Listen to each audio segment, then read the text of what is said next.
Oi, oi. Welcome back to Flaterday. Good to see you all, guys. Happy Flaterday vibes rolling through. Martin, come to bring the love and high vibration. Hope everyone's good. You're going to forget about if you've got any worries or qualms or anything about the world and things, which I'm sure lots of you have from our reading comments, you won't anymore, because I'm going to take you away on a magical mystery tour of thinking about things interesting, and some of the deductions of what I've been up to just lately. Because I have been out and about, I have been in the world looking at things and thinking about things, and that's what we're going to do today.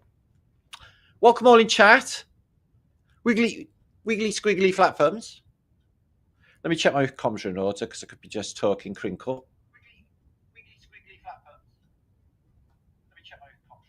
Sounds fantasticus. So today I'm Marticus from Cricklebottom, and I am from the lovely city of Wales, Cardiff in Wales. That's where I am. So I'll give you a few of you shouts. Got Bev in chat, Morgan Powell, Lola, la la la la Lola. Okay. And Odin is in chat as well, and Ven, and Kathy, and Maximus, and all the gang's in. It's going to be a good one tonight anyway. We're going to talk about something that they probably don't want to talk about, because it's the opposite, as everything is, because it's reversed in this place, of what they actually propose. And they propose that we should all buy tickets to Mars because we can't live here anymore, because it's so overcrowded and there's pollution. We won't be able to breathe, drink water, or even eat anything. There's going to be terrible, terrible shortages of everything shortly, because there are so many people. They're going to eat it all and drink it all. So we need to get tickets. This is where Elon Musk comes in handy, guys. We must get tickets, order them early. Maybe there's early bird offers for tickets to Mars, and then we'll all be okay. On the other hand, maybe the censuses that they take by the iffy organizations are just full of shit. Maybe there's nowhere near as many people as they're making out. Now, what I've noticed, eat the rich, Mr. Marmite. Is that what you're saying? Well, if you can eat the rich, go to better housing estates. You know, in Cardiff, we eat Rothians and Panathians in Armageddon. So scarcity model is one of those favourite models of theirs. They like the good old-fashioned scarcity model, and everything to keep everyone in check. Now, what I've noticed about the change in the weather. Okay, that's definitely something going on with that, but I think it's a natural cycle that we've definitely been through in the past, and we're going to go through again. Okay, that is nothing. That's not it. And they say that the world, or we'll call it what they say, the planet. Planet is in dire straits because there's too many people, and there's a thing called climate change. Like, we need so many cows to eat so many burgers. The cows are actually fattening us out of existence. No, this is true. This is true. We need to pay more taxes because the cows are farting us out of existence. So what we need to do, okay, is, because we're in so much trouble because there's so many people, is we need renewables. Oh, these are really good for the people because they earn so much money, you see. Wind farms, wind turbines are awesome. What you want to do is you want to get a wind turbine that costs probably about $900,000. Stick it on some archaeological site maybe and let that run around. And then later on, when we'll clear it up later, we'll have money to clear it up. Does it generate any usable electricity for anybody? No, it does fucking sweet nothing. The only money made in them is when they actually build them and then transport them and block up the interstate, which they do, and then the massive footprint which they need to put these things up. That's just them. So whatever unbelievable humanity-saving renewables have they invented? Well, they didn't harness methane and the pig shit when they should have, because you can get high on pig shit. So they didn't go with the pig shit, which is a bit of a shame, when they could have. And rubbish, our garbage, generates usable gas too. So they didn't go with that. Nuclear. They love a bit of nuclear. Apparently, Britain is ordering another half a dozen nuclear power stations between now and the middle of this century. We have the biggest building site in the world happening just across the Bristol Channel here, Hinkley Point C, a new, super advanced, new nuclear power plant. So they're apparently digging for uranium and making plants that emanate particles that heat water and generate vast amounts of electricity, they say. Well, I think something else is going on completely, because I don't think they need any of that. So other developments on their terrible climate crisis is they're opening all the coal mines. I hope they do this in Wales, because when they closed the mines in Wales, lovely Margaret Thatcher, I really thought a lot of her. It all went to shit in a handbag in Wales. The country suffered tremendously because of the closing of the coal mines, but all that coal's still down there, and a load of gold too. So in America land, King Trumpsky III, he's reopening all of the coal mines in states like Arkansas or other states like they've got coal mines. Pennsylvania. So they're going to open all of them mines up and dig for coal again, because coal's pretty useful. You can do shit with it. They can clean it up nowadays. They haven't got to stink the place out. They got all sorts of things going on.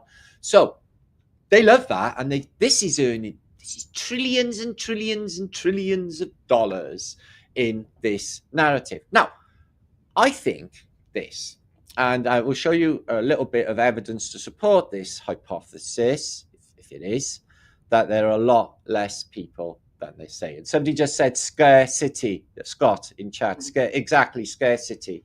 Yeah. So if you fly and you go on airplanes, the first thing you will become apparent of is everything is big empty spaces with little dots all pinned around. The little dots are towns and hamlets. The rest is big open fucking empty space. If you go across America, it's dots, some cities, and the rest is vast open spaces of sweet fuck all. Now, if you cram everyone into these inventions called cities, where you can keep everyone penned in and controlled nicely, and then you can tell them that this city, like Mexico City, has 25 million people. What about Tokyo? It's got 100 billion squillion people. What are you going to go on? What are you going to go on is their censuses, which they take, which I wouldn't trust anything to do with them censuses. I refuse to, because last time some Canadian BlackRock organization fucking did it. It's nothing to do with the people. So I think that is some fudged along the way. Now, reasons I think that there's less people is this, okay? Rona. Now, they kept everyone in, and everyone was like, oh, I think everyone's just disappearing and like not even here anymore. All the homeless, all of that are just disappearing while they locked everybody in. They just cleared the fucking place. And now that's why it's empty. Now, it could be the case that if they let everyone in the world stay at home with their wives, then they might make babies. What a fucking genius idea. Make everybody stay home for months on end, crank the weather up so it couldn't be more beautiful, because that year of the lockdown was the most beautiful of summer ever. So lovely, sexy, juicy weather. Get everyone to stay in fucking side, yeah, cuddle up, okay, and make babies, because the world's population is plummeting and it cannot sustain the world that they built for it. We can't support the infrastructure now. Going over to AI, we're going to need less of the workforce. Now, the clues are there, guys. If you go to any northern British city, they're all boarded up. We haven't got the same here in the south much, not here in my city. But if you go up to other cities, they are just literally, and other towns, they are all boarded up. Whole housing estates. Now, it could be the case that they just moved on to somewhere else. Where? I don't think so with current housing prices. Did they all die and they're not there anymore? Maybe, possibly. Or is it the case that they have just basically got no one to live in them because there's not enough babies being born? Because they're saying there's a baby boom, but there's not baby boom. I use the example of China, guys. From the year of 1979 to 2015, China brought in a one-child policy. And they just admitted recently as one of the biggest mistakes they'd ever made in their future planning policies, because if you look at, the parents died to the one child, you only got the one child to replace two. So in one generation, you got literally half of what you had before, because the parents have died and replaced it with one. It just never worked, but they did it for an entire generation. And now they're feeling the knock-on effects. Huge cities that they've built. It doesn't matter if there's people going to live in them, because it's jobs for the boys. They'll earn money whether their houses are there, are populated, or whether they're not. But the fact remains is there are narratives out there and there are videos out there where they say that there are hundreds of millions of Chinese people that are not there. They're not there. This place is like just getting empty, guys. And it's not what they're saying. It is the opposite of overpopulation, guys. Now, you could think to yourself, well, what about the streets of Harare? What about the streets of Hyderabad or Lahore, where you see these videos where there's hundreds of thousands of people cramming themselves in cities and on trains? That's right, because millions of people are crammed in the cities. They clear the countryside. You ask most people in cities, they'll tell you the same story. I left the countryside in search of work because they made it really impossible to manage as an ordinary farmer in the countryside, and then they make the circumstances for these people to move into city centres looking for work. And the same thing happens. It's a tragic story for a lot, but some make it. And this is the story for all of the cities. They're cramming them in, and that's where all the people are, in the cities. And the population is more sparse when you get out into the rural areas of villages and hamlets and towns and duchies of France and Germany and everywhere else. There's stacks of these little villages. But the cities are few and far between where all of the massive populations are. So we're going to look into that. Okay, I think it's the opposite. I'll show you some pictures, see what you think. Now, Britain is undergoing what they say is a crisis, and at the moment, it's being flooded by people from other countries. Well, if you use the idea in my context of we're just the workforce, and the workforce is depleted and dying out because the population of Britain is old as fuck. I noticed it in my travels recently. You look around, most people, like 8, 9, 10, literally 8 out of 10 people in some towns are old as fuck. And it's the same story for Japan. Japan is selling more adult nappies than child's nappies in Japan because of the aging population are all pooping themselves, you see. This is apparently what happens when you're old. You should shit yourself. And then lots to look forward to. And then, well, it might be all right if you were into it.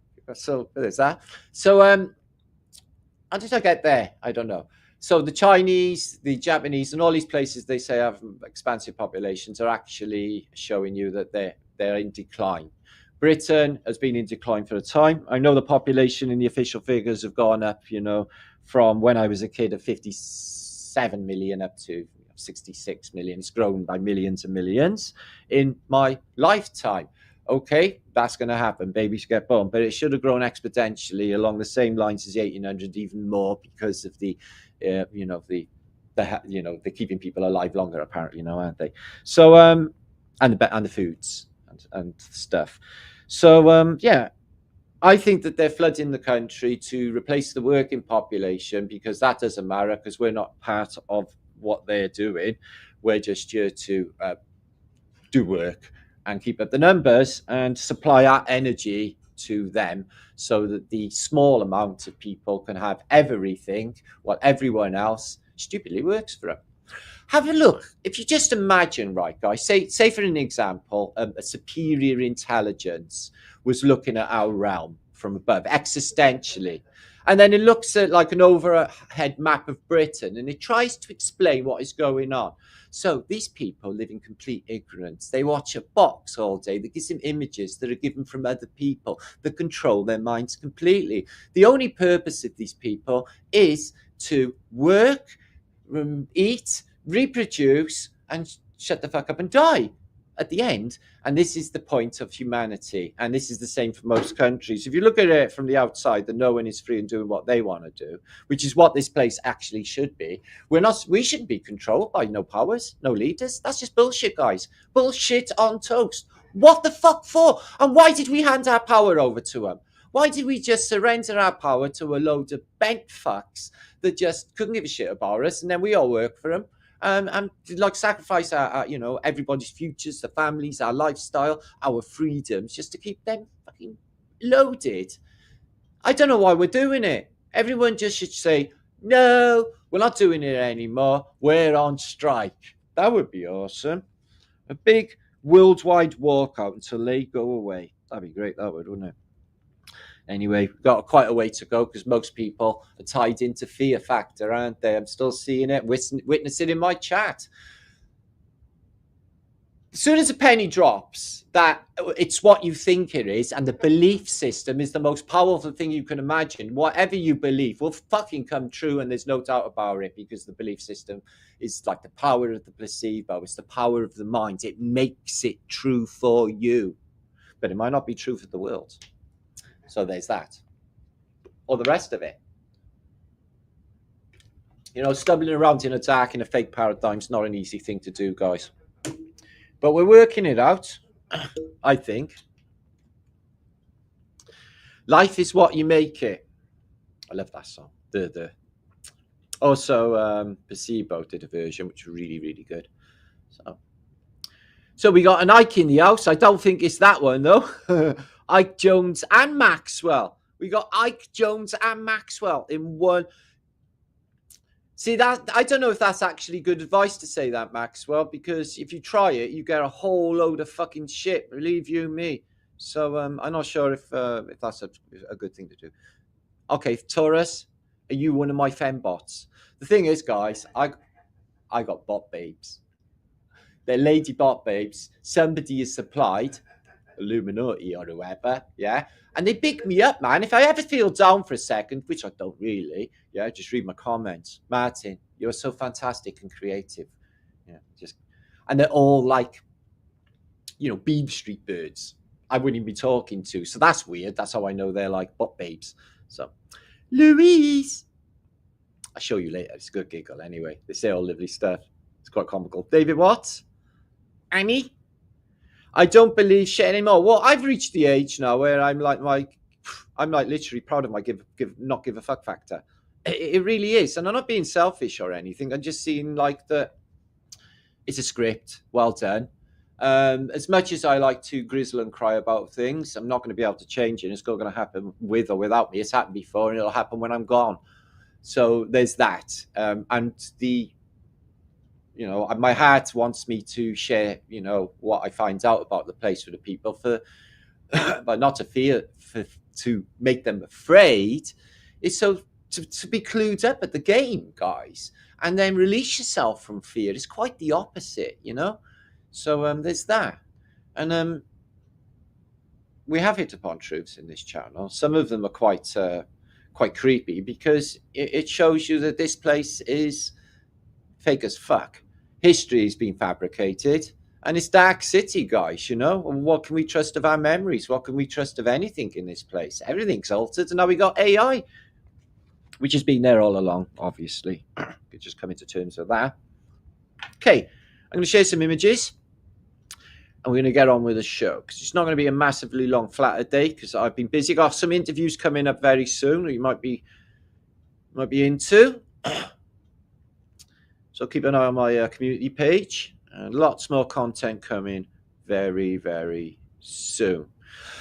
So I'm not sure whether you've seen this. I watched it this week. This guy, he's a Chinese guy, actually lives there, and he says apocalypse begins. So that's for clickable reasons.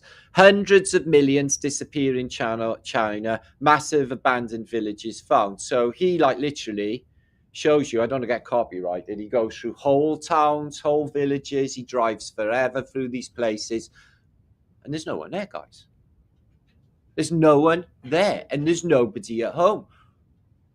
Now, I know what they'd like you to think, that maybe it's true, that everyone has passed away. in the recent past. But if that was the case, then how would that help getting the population up to something that could sustain the infrastructure? Now, remember what I said, AI is coming in and we've only 10% in. Fuck knows what we got coming. China. So they've been building for a while. So they had their little economic, triumph. And another thing they show you, they have loads of people by cramming them all in Beijing Center on a military parade to make it look like there's shit tons of them when there's not shit tons of these people. They're not manufacturing. Trump's just put yesterday a tariff of, I think it was 144% on these people to make it impossible for them to trade. They haven't been making shit for a while, guys. They haven't. The made in China shit has been dropping off. America, well, that's opening another 90 factories, all its coal mines, and it's certainly going into production and manufacturing for the world. These, they can't keep it going, guys, because they just built like this big fuck off Paris and London, which are completely empty. You can see them on YouTube. Check them out. There's nobody there. Nothing going on. It's like the center of Paris. So they made these structures. Jobs for the boys. Keeps things ticking over. But if you think of things like, 70 years ago, 50 years ago in this place, they had the Cultural Revolution where Mao was making them do insane building things where tons of people would just be involved in mindless building things like a concrete battleship in the center of Beijing, employing 30,000 workers to pour concrete for no good reason other than to build it. So they built huge cities, and not only in China. Before it all went tits up for China, I think they were thinking about skipping town, and I think they were making a big presence in Africa. Now, Africa, I know a lot of people think that it may be like mud huts and shit, but it's not, guys. Take a look at Nairobi. Nairobi, it's got super highways and big fuck off skyscrapers, and it's the same story for all African capital cities. Except when you get up north like Casablanca, the architecture changes, but still very advanced modern cities.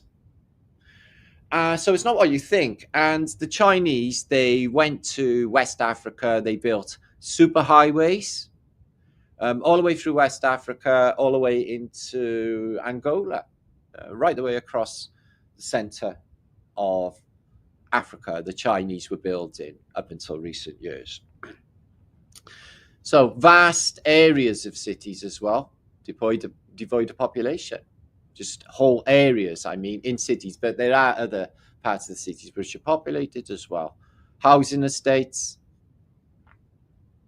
So it's a very good chance that these will be populated in the near future. So how would that be? How are we going to get enough sprogs, or are they going to get enough sprogs to fill all of these places?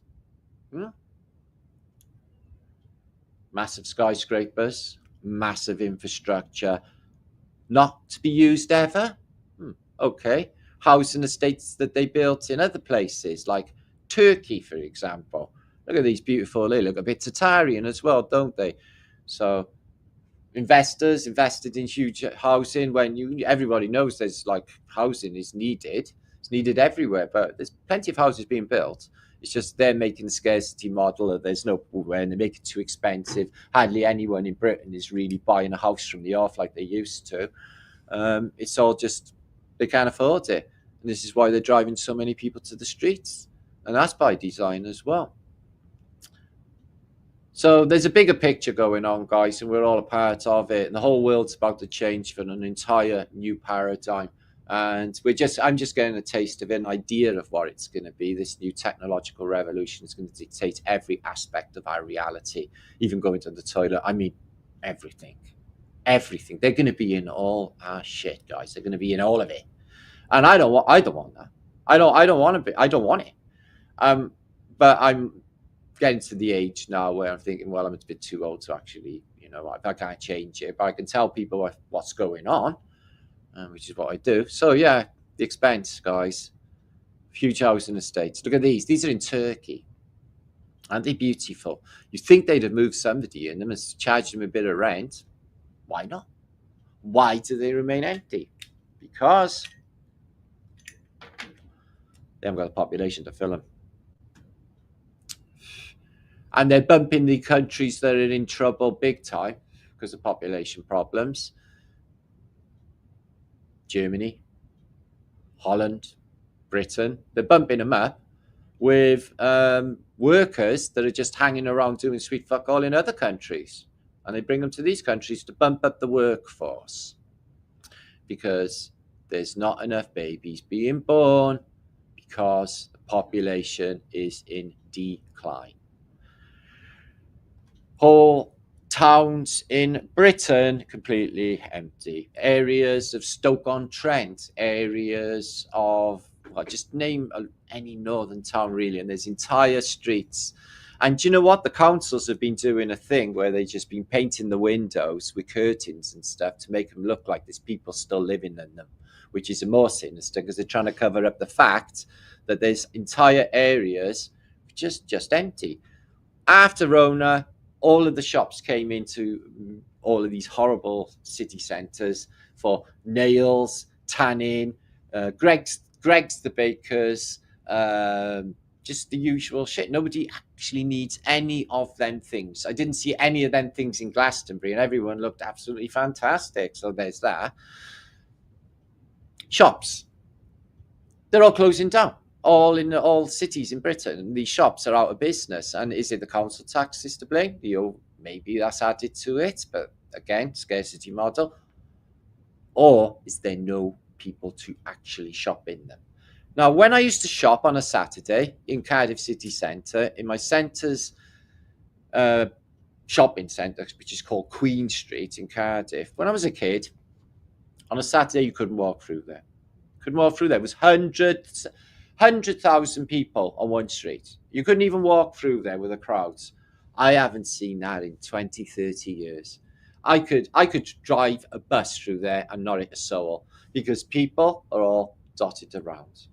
Pop concerts. They say that they're ramming them out with loads of people. I noticed when I looked at AC/DC, who have shattered my illusions of a great rock and roll band lately by being absolutely crap, coming back and being like a tribute band to themselves.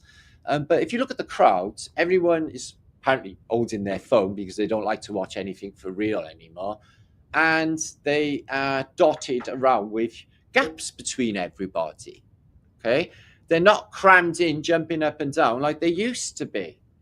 So, yeah, Stoke-on-Trent, that's a place where high percentage of the population is on monkey dust. No other city in Britain, just that one. Some sort of weird experiment going on there with that population. But everything's just empty and like Teenage Wasteland out of the Who song, yeah?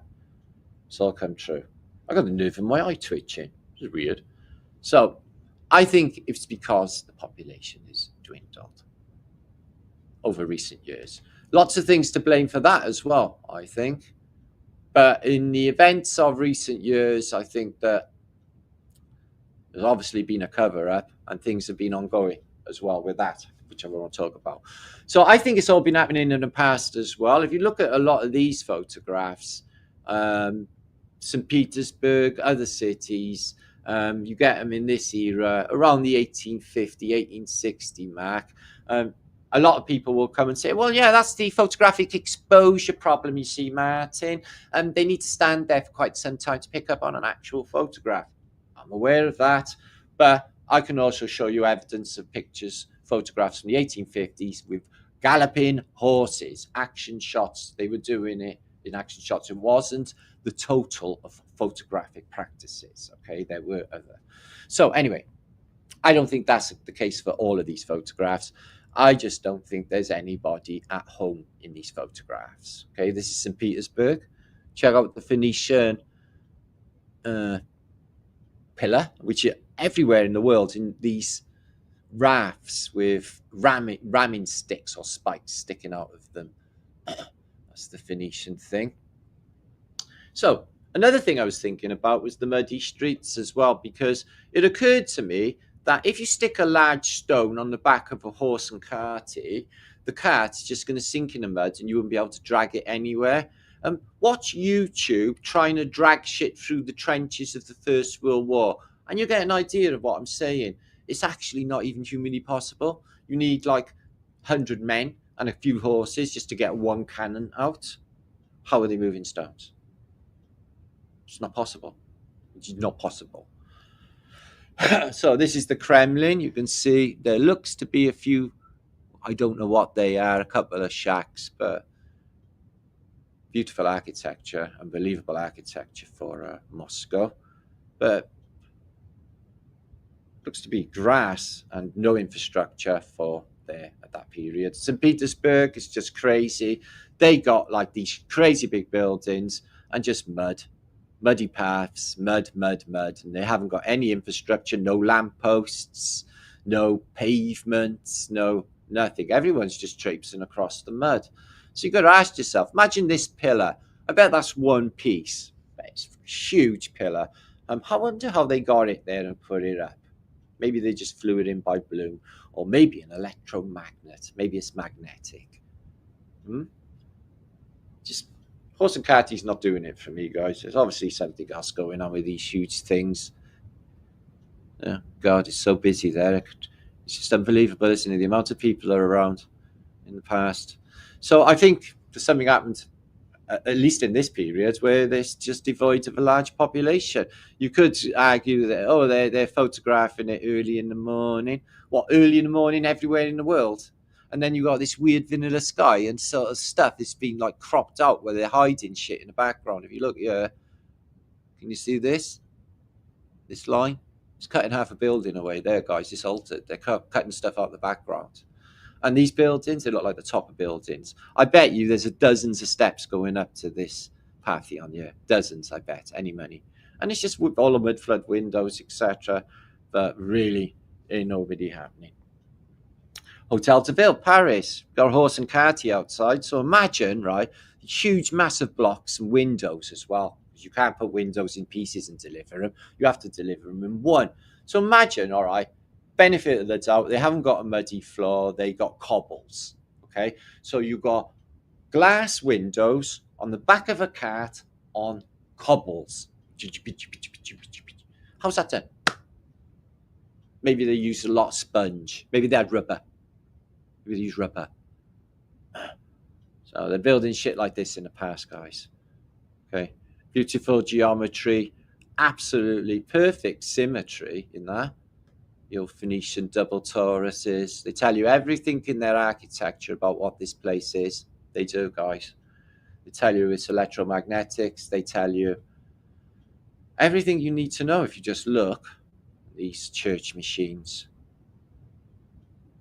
Imagine now when it was kicking off with the bells, feeling them bells, and you got the somatic pattern there. Don't know what that's set up, but it could be like 4, 3, 2, whatever. And literally, when I was in that St. John's Church, you could feel the organ through the floor. It for sure resonates through the area, guys, and the bells surely do too. And it does feel healing. And if they had different bells, different organs, and different music back then, whew. Look at that long street there. All of them buildings. Why were they building so big for such a sparse population back then is beyond me. Some of these buildings look like they're for tens of thousands of people, especially in American cities. The people that are just not there at the time. You know, some of these 1800s photographs, there's only supposed to be like, 20, 30 million, is it? In America, yet they got all of these fucking massive skyscrapers. It's like, who's going to fill them? No. I think there was trillions that were in this world before us, guys. I think there were infinite amount of people. Evidence, grid patterns that are laid over all of North America and all of Asia. You can see them on Google. I've got collections of them. They're perfect blocks, city blocks from something can wipe them off the face of the earth. Horseshoe magnet or a Arc de Triomphe. I think that these are basically half a torus, and I think that these things use something to do with electromagnetics at the time, maybe to demagnetize you entering a city, because I think that the atmosphere flat was completely different post reset. So yeah, look at that for a beautiful scenery. All of the people on the bridge and all of the horse and carties. all about their daily business, all of the big boats upon the water on such a bright and sunny day. Except none of that is happening, is there? So yeah, that's Paris as well. You'd expect like with 1 million people, somebody to show up. So these things here, I think these were balloon stops. As I've explained many times before, you could tether a balloon on here. The balloon could swivel, but you can get the people out onto this. And there's a staircase that goes all the way down. And then there's a door at the bottom delivered straight into the town square. This one's got cobble, look. I bet cobble was nice back in the day if you were on bicycles. So this is Paris as well. Look at the architecture there for the old world. Better than, and it's always dirty as well, isn't it? I always wonder about the dirt because there's no car pollution or anything, and I'm sure they haven't got like the steel works over the back. So I'm wondering where all that dirt comes from. You know what I mean? Could be coal. Coal fires were in use. That's true. So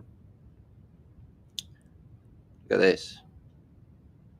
Look at that for the spaghetti sky wires. You'd think they would have come up with trunking. But having said that, though, the Chinese can't seem to manage trunking. They got wires hanging everywhere as well. But they are really smart, aren't they? They have really high IQ. They're like little machines, the Chinese. They're good at doing shit. And they're not aggressive. I think they're passive aggressive, but they're not aggressive. That's poked. Look what the Japanese did when they invaded Manchuria in the 1930s. The Chinese were all too welcoming and the Japanese were all too bullying. Terrible affair. Look at this building. The entire of that is a photographics university. Okay? That entire building is devoted to photography, guys. So it's really big business, isn't it? We should have a much more of a wealth of photographs. I have something like a couple of 100,000 photographs that I've been collecting over the years. But I'm telling you what, they're getting sparse. I use my own archive for Flat Earth British. I never look on Google because Google, they made the pictures really short, small and unshareable. And this stuff is shit. They just ain't got anything. They ain't got any juice. Look at this thing. Again, no people. You do see these pillboxes, which gives you some idea of the military. So there's like a sentry there. So you always get like a military presence. But they always put the statues and fire pots on the top where no one's going to really see them. Unless, of course, you're in a balloon. And these buildings, they wouldn't be easy to knock down, guys. They're just solid chunks of stone. Stone, massive stone and pillars that have been brought there on the back of a cart from the quarry, which was 5 miles away, through muddy streets. All right, they left in October and it took them to March to get there with 1 block. They're hoping to build this building within the next 60 years. Maybe. So, yeah, another thing I noticed about these cities as well is when they lay them out, the city planners, why did they, in the world of horse and cart, right, guys, design the boulevards so broad? Because there's only horse and carts around. Yet they're thinking, oh, I know, we'll have a super broad road, which is this long, when there's just nothing on it. So I think this is, from the infrastructure, these roads of the size of them from the old world. Fly a balloon nicely down there, and the transport of Tartaria. So there you go. Sweet nothing going on. No birds, no smoke, no life. They're hiding bits in the background. They've been chopping whatever's in the sky. And the buildings look buried in mud. And all that is outside is mud. No pavements in a city that's got this much architecture. Try and explain that one, hey guys. Missing populations. I could name a lot of cities, guys. Right, let's move on. Another subject. Schockenhausen is an invention in World War II, invented by the Nazis. So basically, they were huge speakers. But unfortunately, they used to make their own frontline troops poo themselves, which is no good in a battle scenario because you have to go over and fight the enemy. And they don't want to fight you if you've got a odor problem, apparently. Unless they've shit themselves too. They're not good. So these things sure used to make weather. And more than that, they used to cause mud. Now, I want to talk to you about fake wars, the theatre of war, the theatre of nonsensical war. And we're just going to look at a few photographs here of war damage in World War II. And I'm going to tell you about what I've been thinking. Bombs and battles. And what I noticed about the biggest battles of the world, like, for example, Waterloo. It's in the middle of nowhere, around a farmhouse where no one can ever witness it, but it's all happened. Okay, move on. The biggest battles of World War II. Okay, the biggest naval battle of World War II, the Battle of Medway. Where did they have it? In a dot in the middle of the Pacific Ocean, where no one can actually witness this shit. Okay, the biggest tank battle in history. Where did they have that, Matt? Oh, well, that will be the Battle of Kursk. They had it on the plains of Kursk, where no one will ever witness it. But one thing I noticed was the narrative for bombardments. Now, let's have a think about this at the moment. Now, I noticed the cities definitely get ploughed and bombed by sky attacks. You can see some Antiquated in there. I think this might be Dresden, which got, as you know, completely annihilated. But imagine you're a British soldier and you're in the Battle of El Alamein. So the first British victory in World War II. You've got Rommel and his Sixth Army over there, entrenched in the sand. Okay, they had a fearsome force. They've just taken over France. The British have got to be at their best. But we've got Monty, okay, and he'll keep you fit in the morning, and he'll say, bend over, touch your toes. That's right. Bit further. That's right. And then he'll say, get your knees up, because he wanted everyone fit for the battle. Now, bombardment, preliminary bombardment at the start of the battle is a shit ton of bombs going into the enemy lines. This is like the nature of a battle. So imagine, right, bomb comes down and it lands in the sand. The sand. Poof.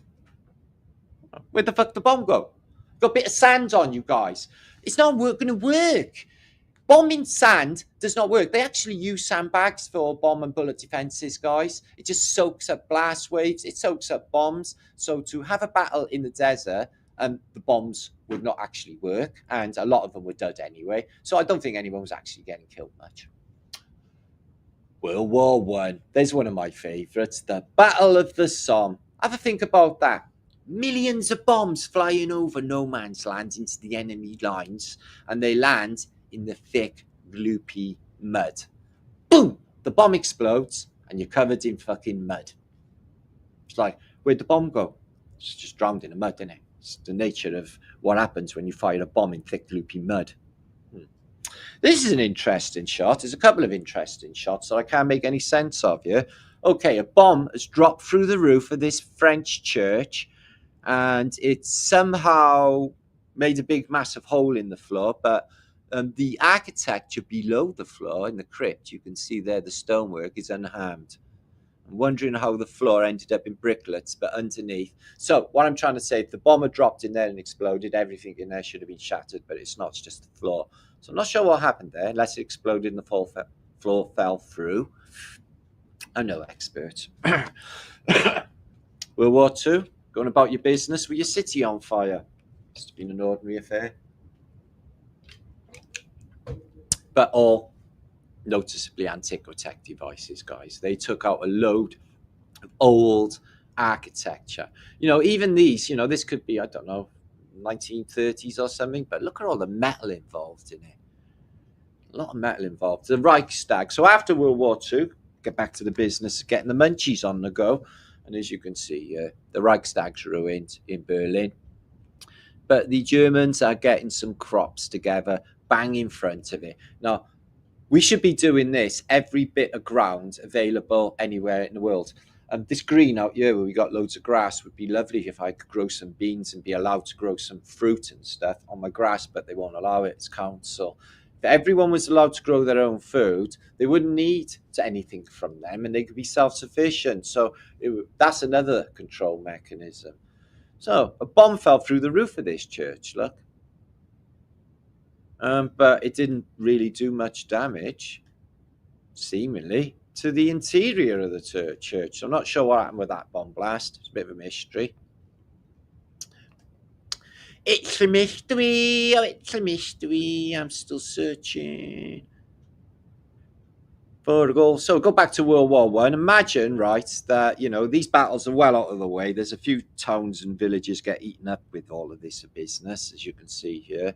Completely gutted. Population, they move on apparently somewhere, whatever. I want to talk about, look at that little star fort there, Fort Vaux. One man captured Fort Vaux. One man crept in and captured Fort Vaux full of French in World War One, according to the narrative. So, missing in action. Been having a little think about this, haven't we? Missing in action. Now, there are millions of men that go missing in action. So imagine World War One, right? You kissed your wife off. I'm going off to battle, love. She said, "Oh, I can't wait for you to get back, Harold. I'll wait here for you and the kids. Everything's going to be really, really good when you get back. You'll have a few quid as well, won't you?" So he's like, "Yeah, love, that'll be fucking awesome. See you later." He's off to France, where he meets a dusky milkmaid, French no less, with rosy cheeks. Okay, and he's like, "Oh my God," and she's like, "Ooh la la," and he's like, "I don't think I'm going to bother going back to Britain actually after the war. I think I'm going to stay here with Lily or whoever, Molly, or another French name. Can you think of a French name? No. In Germany, Marlena. Marlena. I'm going to stay Marlena. So I think there's a good chance that a lot of these soldiers that were missing in action, right, just didn't bother going home to Britain because it's freezing cold, shitty winters, crap climate, pretty fucking rubbish mostly. So they're like, "I'm not going back there. I'm going to stay here in the south of France, basking on the beach with my newfound honey." Makes sense, doesn't it? No shit. That's what definitely is going on. Missing in action. Yeah, they're still in fucking action, aren't they? Oof, I bet you any money. So, yeah, a lot of these churches bit the dust, didn't they? Or holes in the top. Some bastions holding these walls in place. So this building goes deeper. Bastions are always a little clue that these buildings go deeper. So, yeah, imagine just like blasting away at this stone because there's people in there.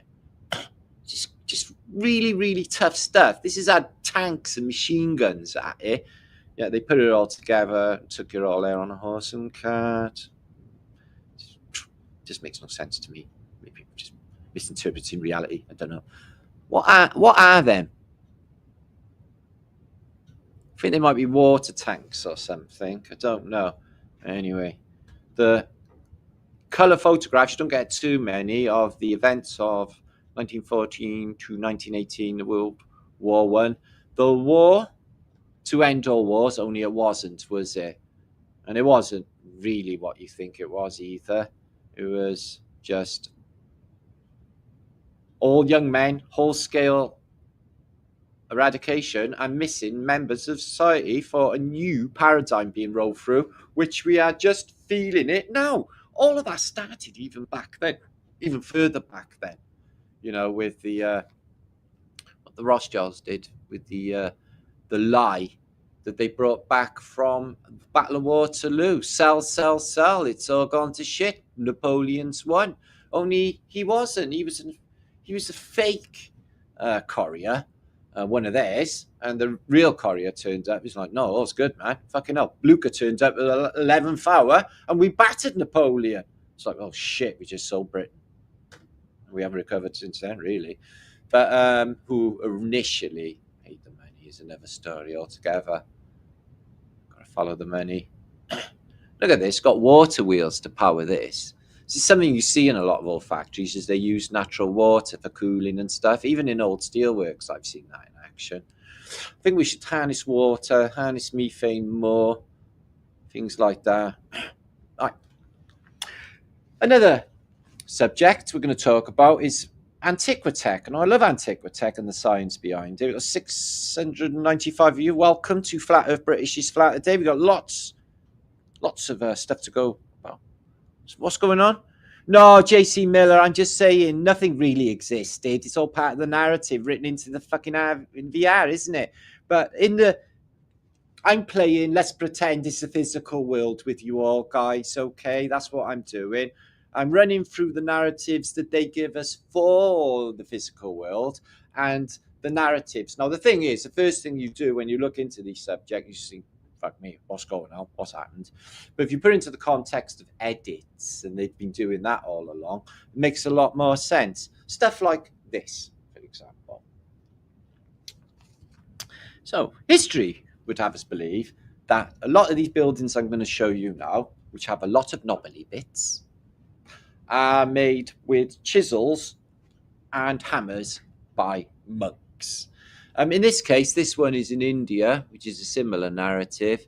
They managed to do unbelievable geometry, overlapping layers of whatever, just mind-blowing, really futuristic, if you want to use that word, architecture.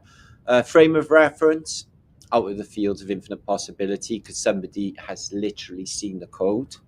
Okay, there are people that can see it. There's experiments that people have been doing where they've been taking a certain substance, looking into laser light, and literally seeing the matrix. The matrix is visible, guys. I see the pixels that make up this place. All there is flip up, flip fucking down. Okay, on and off switches, binary, ones and zeros when you get down to it. Even then, even science religion will tell you that that is the case. It's the crossover between spirituality and science, isn't it? But I think that is fractal by nature. The architecture in this is fractal by nature. Absolutely fantastical. Apparently chiseled out as somebody's conceived this and produced it from their minds. So unbelievable mathematics gone into these things, guys. Inside this church. Can you imagine the mental ability to be able to put something like that together compared to the modern day? Because it's just not the same. I'm sure they've built hotels and stuff in the modern day where they've tried to do a classical theme and replicate it, but it just doesn't feel the same. This stuff affects consciousness because it vibrates. It's crystalline. I structure a lot of it, and because of the nature of living architecture, just like living water, quite similar in science actually. It breathes. Stone breathes. It's alive. All of it is alive, and I'm not saying it's aware, but it does interact with consciousness in a specific way. As said, look at this here. Somebody had managed to chisel this ribboning of stone out with a chisel. To me, just impossible. Look at this one in a church. Some of them are just the most mind-blowing things you can see. Religious theme, flaming heart with all of the swords sticking in the heart, the crown, and all of this is about us, because that's all there is us. So of course it's about us. So what they're telling us in the Bible, in the Veda, in any of these cultures and religions is that it's us. It's just doing it. I wouldn't be surprised if there wasn't even a collective, just a singular us, and we're doing it, each one of us, which I think is definitely the case. But the genius exhibited in the past gets me. I'm sure they managed that to curve all them statues. My mind's not registering how that happened either. Wow. So yeah, vibration and sound as well. Okay, there's a science called technosmia. Oh look, Apollo, or the Statue of Liberty is up on the ceiling there. Can you see that with the blank panel underneath? Who is Lucifer, or other names? There's plenty of names for it. that thing, which I think is all part of our psyche. All of it is. It's all just narratives for our mind's journey through this place. And what it is, you know, in Beetlejuice, they give you like a handbook for the dead. And in the Hitchhiker's Guide to the Galaxy, they give you a handbook so you can navigate the galaxy. But with us, they didn't give us a handbook of how to navigate this. But they did give us some pamphlets that send us the other way and keep us away from what we truly are. I noticed, because if you knew that simple fact that it's you, then all of the fear and the moaning about stuff like, you know, oh, they're doing this to us, they're doing that to us, it wouldn't matter, because the 100 monkey effect of awake people is just a massive, powerful thing. And they can't touch us. They can't touch it. They can't touch any of it. It is quite pitiful, actually, from their perspective. They fear us. And love, that's it. That is it. That's it. And all of this opposition keeps permeating. I've noticed so much of it this week, but with my new observation mode of reality, which I'm very much enjoying, it's a whole new experience of just watching and learning. Because I've just, you know, I'm not saying I've wasted years and years believing bullshit, but I wasted years and years believing bullshit. But it arrived me to this point, so I'm glad for it, and I thank all what I've learned and all of those things that I believed to be true, which were definitely not true, like the spinning watery ball, for example. But again, all is mind. It's what you think it is.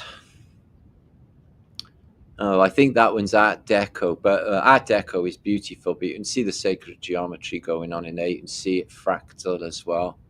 Absolutely mind-blowing styles of architecture. Look at that. How did they do that? So I'm guessing this is a spiral staircase or something, and you're underneath it looking up. But look at the size of the stones as well, and all of the effort. And imagine the plans and the mathematics to reproduce that. Sacred geometry. Look at it. So yeah, sound and vision. Blue, blue, electric blue. That's the color of my room where I will live. Blue, blue.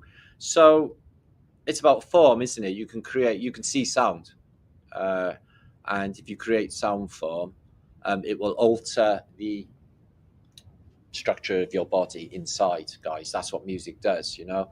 If it's a specific frequency and a specific sound, it's just going to realign you. It's going to sort everything out, heal your organs, and calm you and make you feel really good and funky in this place.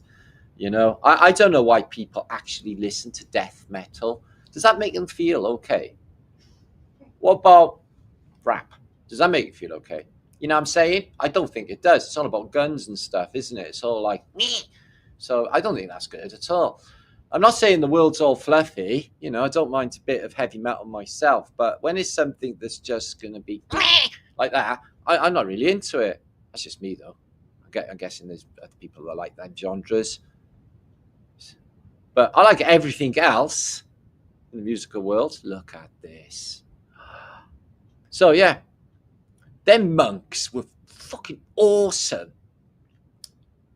They probably took a load of mushrooms, envisioned this building, and just made it happen. They woke up in the morning, oh shit, how'd that go? How did that happen? Look at that. Sacred geometry in that. It's like somebody's got a spirograph out and did a spirograph. Did you ever have a spirograph when you were a kid? They did brilliant geometry, didn't they? That's a lot older, maybe Coptic. Domes and the technasmia. So yeah, sound and the vibration going off organs and stuff, it interacts with this stuff here. And if you can see, it looks exactly like an interference wave, because it is an interference wave. Look. they actually hit one another, two interference waves. Like when you drop a stone in a pond, you get the waves come out, the waveforms come out, and then they interact with one another. The ceilings are doing the same in this. So they know that much about our realm in the antique world. Check that out for a church window. Absolutely beautiful. And these stones, you know, some of this is substone, some of it is other stone. They put like glass in it, you know, this beautiful lead crystal glass, and even jewels in some of them. But oh my God, how do they do that? I think this one might be Arab.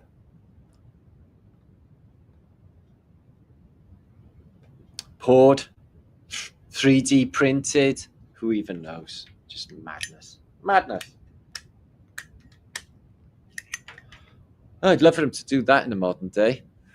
So more church windows. So yeah, the organ interacting with this cymatic science is absolutely awesome. I think it still works in the modern day. Hanging around churches with bells going, it's just absolutely fabulous. Makes you feel great. And that's just hanging around outside. So there's that. It's more geometric beauty. But look at this one. So you stand underneath that, you're going to feel it. That star there, really beautiful. So yeah. Antiquated and technasmia, sound and vision, resonance and form. Awesome. Right, we're going to look at some Antiquated pictures and vintage pictures. I'm going to come back for a minute and see how you're all doing. Give you all a few shouts. I'm going to turn my heating off. Could you do me a favour? Could you turn that heating off, please? I'm sweating conkers. So I'm glad you're 700 of you. Happy Flaterday, guys. Beetlejuice, good to see you. Happy Nephrin. Ooh, look at you. Reptiles.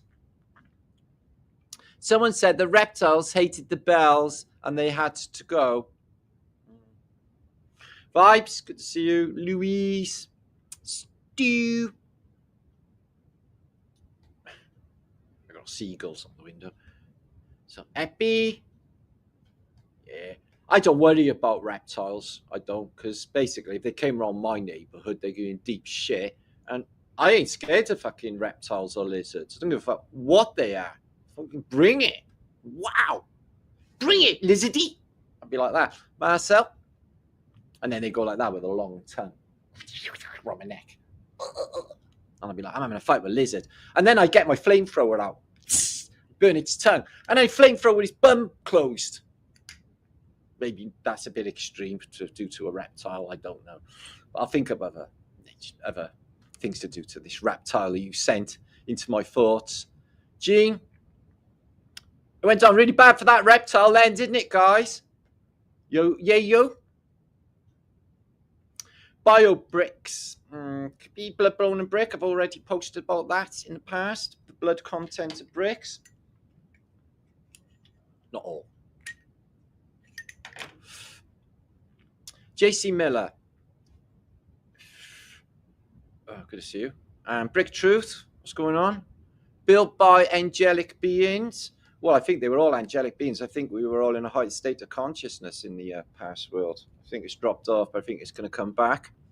I think that's what all of this is about, preparing us for that state of mind, because honest to God, we've had a long way to go, haven't we? Everyone's been confused by the internet and televisions growing up and had all issues with this, that, and the other, when we shouldn't have had issues with any of it, because at the end of the day, it's supposed to do you, boo. And if anyone needs any help and they're worthy of it, then lend a hand. Yeah, that's fine. In my case, I think that's fine. Yeah. But they're worthy, don't placate anybody's habits or anything. I don't agree with that. I had somebody come over yesterday asking me for money, and I just felt really shit for him. But that's what, the reality does. It's like, but I said, I got an inner voice telling me not to give you any money because you're going to spend it on drugs. And I could just see it in his face that he was going to spend it on drugs. So that wasn't going to happen. But, not without a heart. He's a human being underneath, but duplicate. Michael has spirographs today. I love a bit of spirographage, except you're leaving them pin things on the bleeding floor and standing on them. If you've ever done that. Fucking hell. Do you know what's the worst to stand on? Chunk of Lego. Fucking hell. Try what? Bet you them Tibetan monks, they can walk across broken glass or fucking flames. Try walking across Lego. It's a whole new ball of wax. Okay. Psychedelic dub, I listen to psychedelic dub, Marianne Dimps. That's part of my musical genre. At the moment, I got dub on. Fucking YouTube's driving me. As you can see, it's got a kaleidoscope. I love a bit of dub. I'm dubtastic. Dancing in the sunshine are free, so is making love. See, Morgan's got it going on. See, he wants to dance in the sunshine free. Yeah, just woo. Can't take all your clothes off, though, in this day and age because it's frowned upon. Glastonbury is absolutely awesome. Everyone gets their kit off. It's fucking brilliant. Me, any excuse to get my clothes off. Fucking hate them, just all like on you and stuff. I wasn't born that way. In Glastonbury, you can go into Chalice Wells, bollock naked. Just literally walk into it, clothes off, get in, nobody bats an eyelid. Fucking awesome. Chance to get the air on it, you know what I mean? Oh, it's lovely. I know them Scotsmen feel wearing them kilts and that. So, Henrik von a Cat, take your shoes off and go, right. Check it out, baby. So, Henrik says, take your shoes off and go up the hill and get connected. Yesterday, we went to the top of the hill fort, okay, the hill, it was beautiful weather, and did absolutely nothing but watch an empty field for 5 hours. And it was fantastic. I took my shoes off, okay, and I went grounded. And what I learned is this. I learned that you have to watch out for stingy nettles when your feet are soft and hasn't walked on ground like you never. And I was like, what is this green stuff? Where's the concrete gone? What I found is that if you look where you're walking, you can avoid these prickly things and not stand on them. Because when I got home last night, I had like little fucking things in the bottom of my feet, like cactus things in the bottom of my feet all night from walking on the grass. But I got really, really grounded and feel tons better. I was better anyway, but I feel tons more better. Kyle Reese. Little Season, Cabbage Patch Kids. These are keywords at the moment. Joe Simpson. Have Bliss. Me too. So, yeah, that's, I know, like, what it is, right, guys? Just come here. Let me talk to you guys, me and you. The internet these days, right? There's not many places to go where you can go and have a giggle and hang out with your mates because it's all a bit serious. And then everyone's like thinking like, oh, fucking hell, I got Ken to death today. I feel really down about it all. It's like, don't be down about it all. Watch Flat Earth British. He's going to make you feel infinitely better, actually. He's going to tell you that all is mind and it'll only hurt you if you think it will. Mel? It's true. Everyone, if you go to these small English towns and stuff, Welsh towns and stuff, yeah, when they don't really watch telly all day because they got countryside, man. We've seen this farmer yesterday, right? He's out just tending to his field. I doubt that guy's even seen a fucking television, right? So they're not really bothered. And if, I bet they miss everything that goes on in the world. They just getting on with their life and stuff. And television has a lot to do with the problems of the world, I find. Thank you, Marcel, my brother. You're very kind. Manage, who is Truth Seeker. He's not really here. Well, that's not necessarily true. Truth Seeker, you say you're not there and you're a truth seeker. That was a bit of a lie, wasn't it? Just saying. You are there, I can see you. So Wiley, we got a Wiley and a Wiley. Oh no, Snowy talking to Wiley, okay. Epi saying 528 hertz or 396 hertz, also very juicy. Okay, let's get stuck into some more stuff, guys, because did you share my video? Did you subscribe to my channel? Because basically I'm trying to get 70,000 so I can have 70,000 a day. And it's like always when you pass a specific number, it just takes ages. It's really weird. I am sensitive to sound, so I have bull whips for noisemakers. All right, have bliss. And I say, I don't know. Okay. Whip it good. Break your mama's back. Whip it real good. I know what you mean now. That was really good. Oh, fucking hell. Whip crack away, whip crack away, whip crack away. So, yeah, I'm not scarcing. I'm not going to say anymore. Shut up. That's it. Spirograph used to be fun. It did. Never eat a bit. No. We've all chewed spirograph, know how horrible it tastes. And it wrecks the little serrated bits at the end. You notice that? I feel that week that it was manifested music by the collective. Well, I definitely think if you get like 100 monks together and then they're just thinking the same thing at a specific quarter, I think that like the world is our oyster anyway. But after doing that, because the world's been a very confusing place just lately. And do you know why it is? Because everyone watches the internet. Now, I can promise you, if you didn't watch all of that, it wouldn't be half as a confusing place. Like walking in the country, getting grounded, not worrying about it all, just letting it be. I'm sure that it'll all be fine and everything's going to be fine because everything is always fine. And everything will tick over after you're long gone. There was a whole world here before you arrived, guys, and it's managed fine without you, and it'll manage fine without you. We're just passing through, here to learn. I think we're probably being prepped for a realm beyond that we can't go into being fudge brains like we have been.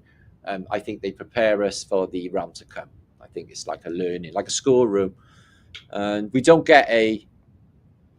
not get an instruction manual. Another thing that occurred to me was something that happened in the Matrix, and something that was mentioned yesterday, is I used to think, I still think to myself, it's like, who am I? And why will no one tell me? And then the words came to me through the ether that said, only you can find out for yourself. So no one can really tell me what's going on or what the fuck is going on or what I am. I have to find out for myself, apparently. So there's that. Had a lovely walk by the river this morning with the dogs and the grandkids in tow. Oh, that's lovely. Oh, I bet that was lovely, John. In sweet sunshine with your family. I was anything more brilliant than that. That's what it's all about, my brother. There's no better. The thing is, people just gripe, don't they, when they got everything they need right in front of them. And at the end of the day, we don't need that much. We've all got stuff we don't need. We need food and shelter and love. And that is it. What else do we need, guys? Tell me.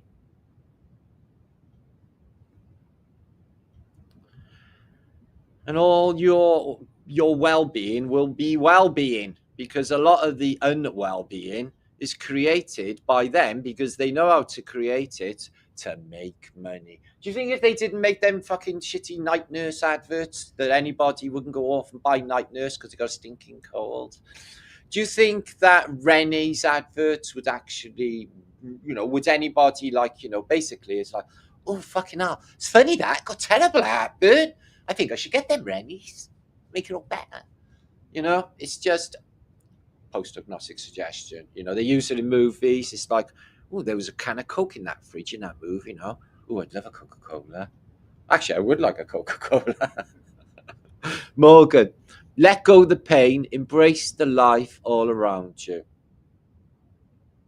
Thank you for that, Morgan. That's it, mate. I'd love... we were talking about what we wanted out of life. If someone asked you the question of what do you want? What I wanted in the past is not the same as what I want now. What I wanted in the past is like what Miss World would say is, oh, I want universal peace for everyone, which I still do, guys. I still want that, but people got a long way to go. And these shitty things that are happening to them, they need to happen to them for them to fucking learn. You can shake some of these fuckers and just, they won't see. They need to be They need to be going through all of the shit that they're having to make them see, guys. It's a part of the process. So rather than like, oh, it's terrible, isn't it? What's happening to them? I think we should all get together, maybe make a club, and then we can all moan about these poor people together. When the fact is, right, is they're just doing their karmic balance. They're doing what they're supposed to do. It's sweet fuck all to do with you. You should be concentrating on you, doing you, and looking after your interests and your family and your business. If everyone did that, mind their own business, this place would be jolly good. Don't you think? Because there's a lot of nose poking in. But I tell you what, opposition though, brother marginal grass needing this. You know, this opposition, you know, if it was to be gone overnight, that would be it. The end of all the world's qualms, because everything is in opposition with one another, isn't it? And, you know, different countries, different races, different this, different that. And if it was all gone, then what problems would we have? Absolutely none. Just, there is actually no separation between us, guys. These people who are in different religions, you only have to, you can pity them if you want. I think they're getting their karmic fucking collection, because basically they're involved in a cult where they're suppressing their freedom, and they're going to be wondering what the fucking hell, why can't they be like the West and do what they want? Why can't they get like fucking bollock naked in Glastonbury and get splock up? They're thinking that. They can't do none of that because they're in a cult. But that is part of what this place is. It's to show us, and it's for us to learn as well. And they're learning as well. And I'm sure in the end, it'll all be all right, guys. You know, like the last pages of Hitchhiker's Guide to the Galaxy, it'll all be all right in the end. So don't worry about it. So Mel's in the chat. Never agreed for my life to be someone else's business. Fucking hell, innit? Not me. But like, I live publicly, so people are always sticking their nose in. You always get that personal stuff, but about me, and some people talking about me and my content. It's really weird. But the thing is, guys, is like, I got bot babes. I'll show you in a minute. I got bot babes. They say wonderful things to me. There's like these women, they just hang around. They're like, all right, they're not real, but it doesn't matter because it makes me feel really, really good. They stroke my ego, right? So if I have a bad moment, I go 5 minutes into my comments, read them over and over again.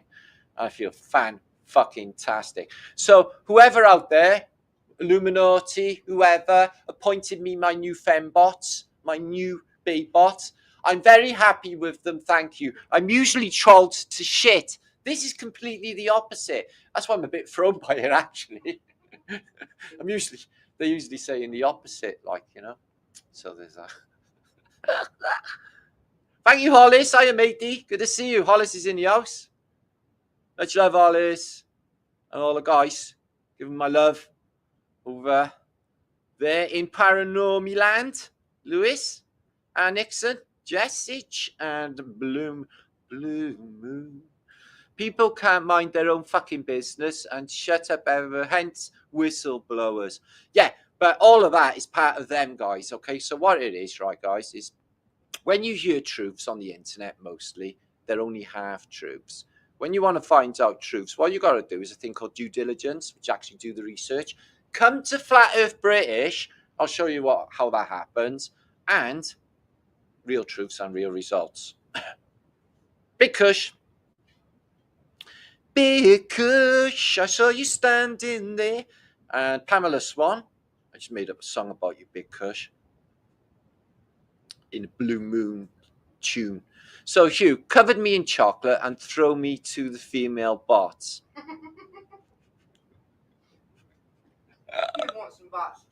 Do you want some bots too, Hugh? Okay, I'll see if I can get you to get some bots over to you. You want some bot babes? They're lovely. They all got exotic pony names like Olivia and Emily and stuff like that. Let's have a look. So I hope my fembots don't all turn bad on me. It's like a fembot nightmare. I'll be dreaming in the night and there'll be like fembots coming across the room like and then sparking and all that when I start talking. So what we got here is, I better double check what I just fucking pulled up because I actually didn't, is Saratoga in New York State, 1850 to 1890. So they're dead early. New York State. And let's see what kind of architecture they got going on. So I'm not sure what that is. It looks like a bit of a bus station or something. Very nice and a classical roof to it all. But a lot of these cities like Albany, and Albany's the capital, isn't it?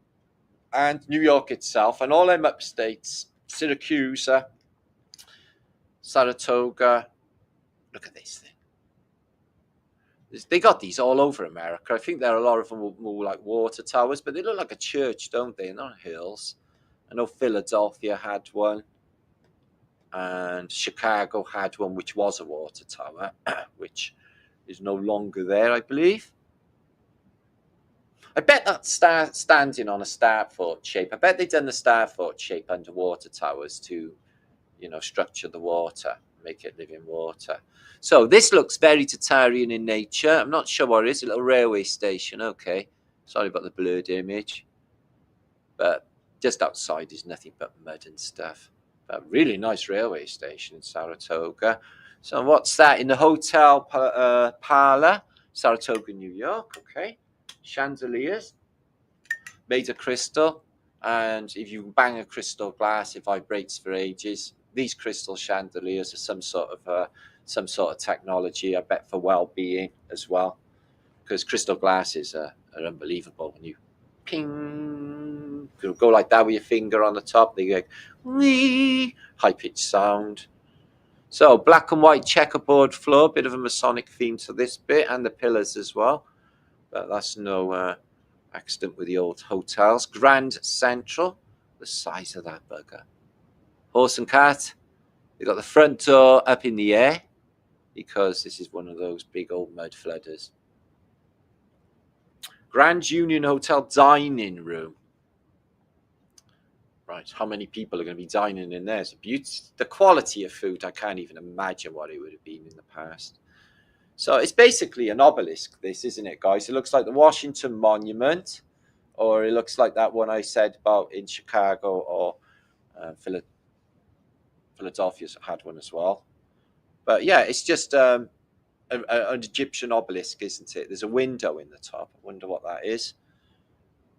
This church bit at the bottom. So Egyptian church thing. And the old bunko booth. We love bunko booths. Some new seedling trees going in. I doubt they were ever bandstands. I think they were something like just orgon pyramids. You stand under one of them, you feel pretty groovy. I think that was what was going on with them, Or, like my mind fantasizes about them, teleportation portals, which I love the thought of. Is that even a possibility? I'm not sure. After you go to Glastonbury, the tales of how many people have just disappeared walking through the Glastonbury Tower into some sort of other dimension. You got me thinking. It's like, well, there are enough narratives of people just walking the fuck out of this place into another realm. And maybe it is that. Maybe if we reach, we basically, graduate this school. Okay, so you get the eat shit smile, that it's an illusion, and then you know how to interact, how to be, compassion, love, and all of that comes into play, and you just become you for the first time. Maybe if you get to that vibration, you don't notice, but click of a finger, you're in a new realm. Everything that will happen from that moment on will be great. No more fucking stepping in dog shit. No more weird happenings on the shops. No more fucking bad transport fucking problems. No more gnarly holidays. No more bad anything. In fact, every aspect of your day, from when you get up to when you go to sleep, and even when you go to sleep, because that's going to be super coochie and lovely as well. So all of it, 24/7, is fantastic. Because you change your life and put yourself into that space, okay, of observation. Okay, you could still break patterns, still do stuff. Just observe, not take part in that. No, I think observation comes in phases. It's going to be more difficult to people in maybe a 30 to 40 band. But if you got to my age, I think that it is the practice to do, because the fruits are just endless. You don't even have to try anymore. It all just People just turn up, good people, and then they give you like the answer that you needed or something, and you give them something, this energy exchange. And I'm not doing it anymore because I don't have to interact with sucky people. If anybody's going to walk up to me with like, oh, it's so fucking, this is happening to me and that's happening to me. Well, I never ever go up to people and moan about my life ever. Yeah, ever. So, maybe I should do an experiment. So stop before you talk. I got some terrible problems. It's going to take some time for me to explain, but would you like me to explain? It's really bad. And they'd be like, well, I was just going to tell you about, no, I'm going to tell you about my problem. Maybe I should do that. But literally, I'm in the camp now, right? If anyone comes up with a face like a smack fucking ass that's going to pour all their emotional baggage out on my ass, I ain't doing that energy exchange. Find another fucking mug punter. This one is only doing smiley faces. Smiley faces, normal people. That's what this guy's doing. Sucky fucking agents from fucking hell. You can go find another one to fucking moan at, because I'm not doing it. Nutters, they can go fuck off too. They don't even come. Used to be a magnet for nutters, yeah? Like the nutter get on a bus, sit next to me, look at me like all evil and go, my mother just died. Right. Yeah. My mother just died. I'll be like, oh, fucking hell. Yeah, so I don't have nutters anymore as well. So that's great. They've just dived off into some. Basically, the nutters have gone to elsewhere. Now I'm only getting like what I want, which is mostly peace of mind. See who I want to see, and my friends, and like occasional groovy people will come up and just hug you and stuff. That's what I'm going to do. That's what I'm doing.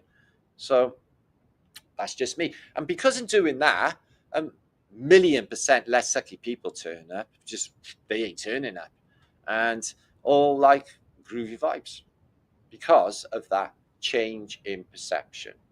Knowing that it's you doing it, knowing that all of those shitty things that ever happened to people, that's you. That is. It is. I've done it 100 times, guys. I've done it 1,000 times. All of that poo that I was creating in my life, if you just sit there and think, it's like, yeah, that was me.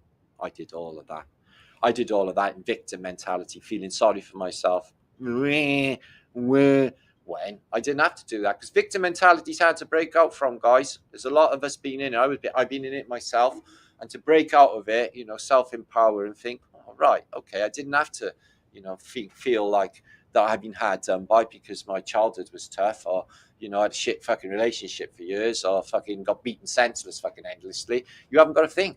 All of that was for you to learn in this place. People who are having a really shit time in this place, you can do the empathy, of course, feel like, oh, that's terrible for them.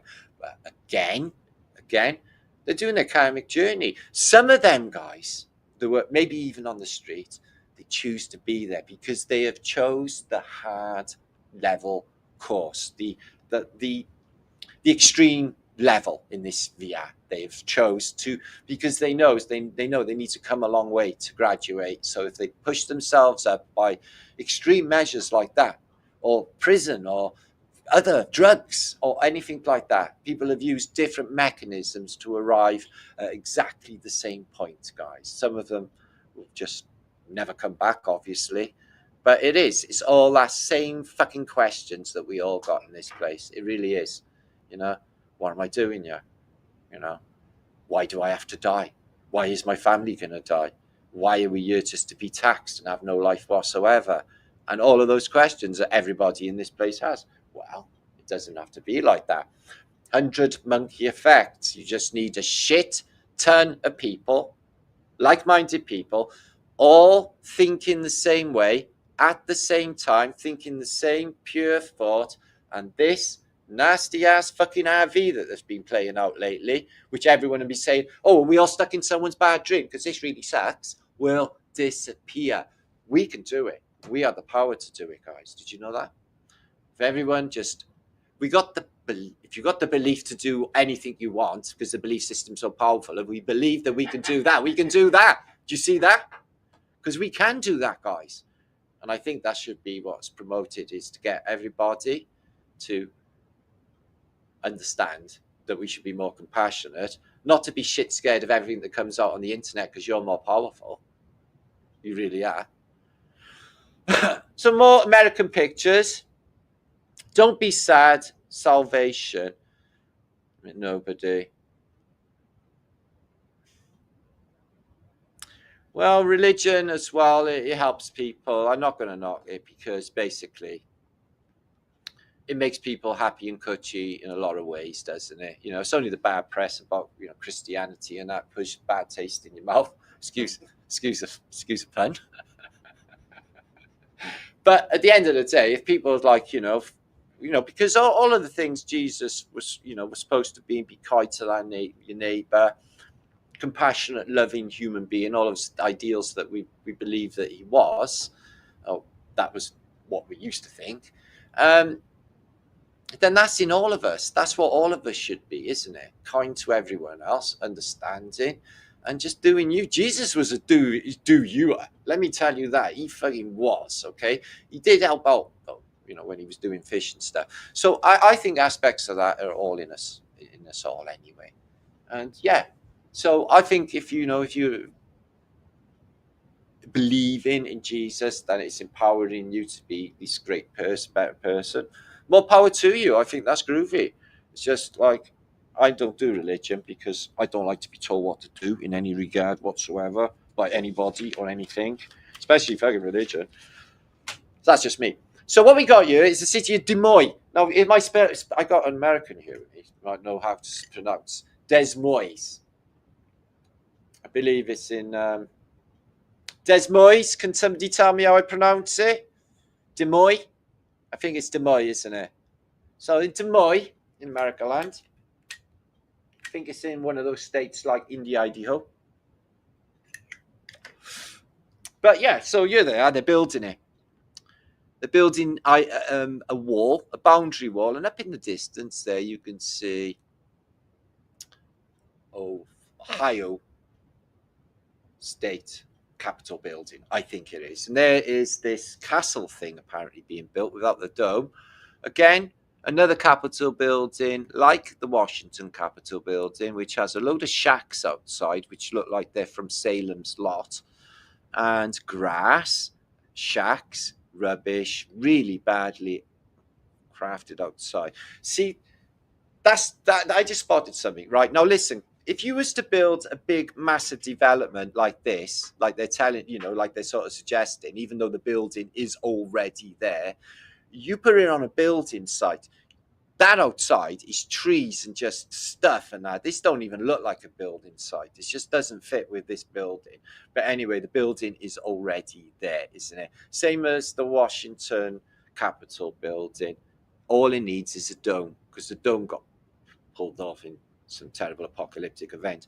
So yeah, lots of American cities got these things, courthouses or town halls in the center of their towns. But if you look at this, like Des Moines, if I'm pronouncing that right, they've got a giant obelisk over here, this unbelievably big old world building here smack in the center, and everything around it is like grass and nothing going on. It's really weird. There it is. Iowa. I actually got it right. State capital, Des Moines. And there it is there. What a beautiful building. Feels Spanish though, doesn't it? It's got that Spanishy feel to it, maybe a little bit Moorish, but underneath the classical theme with the Phoenicians and stuff. Oh, there's a couple going on there. Nice golden domage though. So Des Moines. Oh, there's our obelisk. Let's have a look at that. So any of you are from India, Idaho? Idaho? Oh man, take a look at my life. So it's beautiful, isn't it? Doesn't it look like it belongs in Mexico City or something there? Yes, it does. Right in the middle of it. Yeah, like it belongs in Mexico City. I bet a statue was a Noah's on there. But yeah, beautiful stuff there. State capital. Wow, look at the size of it. I went to Austin where they had Texas's state capital, and it was flipping massive. I hurt my neck looking up. I mean, it was such a big building. Oh, they got 1 star there. You're the lone. I thought Texas was the Lone Star State. What they got 1 star for? Is that their thing in Ohio? Guess so. But a golden dome, 4 angel technology, 1, 2, 3, 4 domes each corner, each coordinate toroidal, amplified by Antiquated to the center toroidal. All of this is exactly the same mechanism as the world we live in. So I wonder what's driving that. There's no wires, is there? Oh, there is a wire coming off it. Okay, there. The old cable carriage. Light housekeeping and sleeping rooms. So you can go and stay in Des Moines in the past. There it is now in the modern day. Yeah, it's got a golden dome, all right. Yeah, it's beautiful, that, isn't it? Look at the golden decoration on these domes. And they're copper as well. So they're copper domes. Gold leaf on them. Wow. I tell you what, that looks better than the bloody Capitol building in Washington, doesn't it? That's a beautiful building. But it's got all them lower windows. It definitely looks old world. And, you know, the main front door is, you know, on the first level. This building looks like it's got flood protection involved in it. Reset protection, which they do in these old world buildings. So if there's water that comes up, you can still occupy them. The water come up to here, no problem. Just take your boat to here. You get off into that building. Solid stone as well. Ooh, look at that inside. Old paintings and that. Gold. Yeah, you know. What's the year on that up there then? Let's have a look. Excuse me. 1865 for the dome. Same year as the dome was completed on the Capitol building in Washington, 1865. So everybody's completing their domes in 1865. Maybe they had money spare because of the American Civil War was just fucking ending then, wasn't it? Yeah, there you go. Building and Soldiers and Sailors Monument. Des Moines. Is it Des Moines or Des Moines, innit? I've heard it said in movies. Yeah. She went to Des Moines. I've heard it in movies. I think I'm right. So there you are. Beautiful America. You've got loads of groovy old stuff, haven't you? What a beautiful place. What a beautiful place. So, a bit of pop trivia now, and a bit of Martin looking at rare photographs of the Beatles that you may never see. As you know, I'm a pop decoder, and I really enjoy all of that stuff to do with the hippie movement and all of the bands involved in it. All of them I look into. But the Beatles is the biggest enigma of all because they put coding in their pictures all of the time. They look like they got a John Waterhouse picture possibly in the background, and they put a moustache on their chin with one of their broskies. This is not the only photograph I've seen of the Beatles with their broski, Jimmy Savile. How's about that? And here is John Lennon going into his gaff. He lives in the Dakota Hotel. Look at this bloody building. What a beautiful place. I wonder how much his rent was. I actually seen plans of the corner building, which he occupied. Massive. He had a studio, everything in that place. He had like just one corner in the building, but it's really massive. I think it was like 1,000 square foot or something he had in there. But security, everything. You couldn't get near him once you went in there. But there you go. And they went to Amsterdam on holiday in the early days. Took a few snaps. They were sweet little boys then, not into drugs or anything, apparently. There's them and their manager, Brian Epstein. That was a strange story. So here they are further back in time. They were the Quarrymen and not the Beatles. You can see John Lennon here, Pete Best here, who was actually a talented musician. And I'm not sure who the other lead singer is with the Quarrymen, but it is not Paul McCartney or Paul McCartney. Right then, King of the Jews, here he is, Robert Zimmerman. He's got a lovely bouffant on. There he is with all of his Tavistock gang. So you've got, this is the back of the head of, I said Eric Clapton. I said Eric Clapton's back of Eric Clapton's head. He's with Cher. And, that's, I can't remember his name now. Out of, I don't know. And it looks like it might be Mark Bolan, but look at... Robert Zimmerman looked old then, didn't he? Maybe it's just because he had a fuzzy beard. So, was he a good musician, Robert Zimmerman? Do you think Bob Dylan was a good musician? I only like the one record, Subterranean Homesick Blues 4, and Like a Rolling Stone. I like that. All the others pretty shit. So, hire a crowd. They went to hire a crowd, as you can see.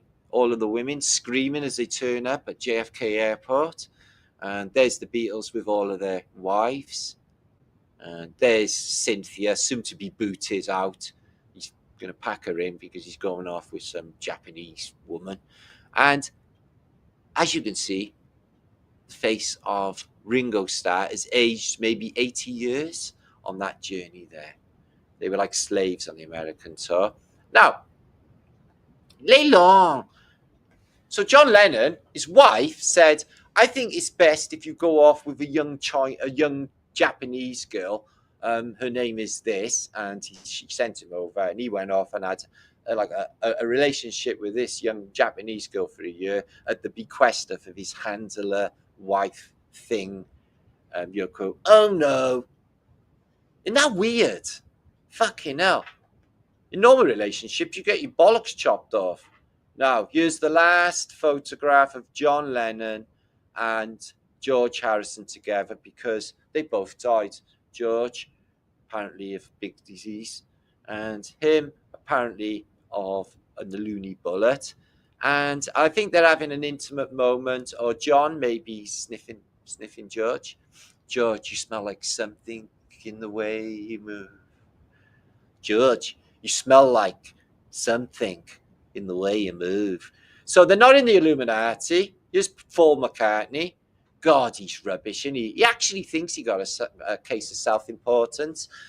He's like literally did a gig I seen on YouTube. I think it was in America somewhere, where he leaves the stage and actually walks into the crowd, thinking that people actually like him and want to touch him and shake hands with him. No, you're not Jimi fucking Hendrix. Go away. Look at him with the old 666s. Cover the old eye up. With the old Illuminati hand-in thing. Yeah, Paul McCartney. So we're going to do some more decodes on that in the future. Flaterday is today. I got 751 of you in chat. Thank you for being here today. Did you actually subscribe to my channel? Will you please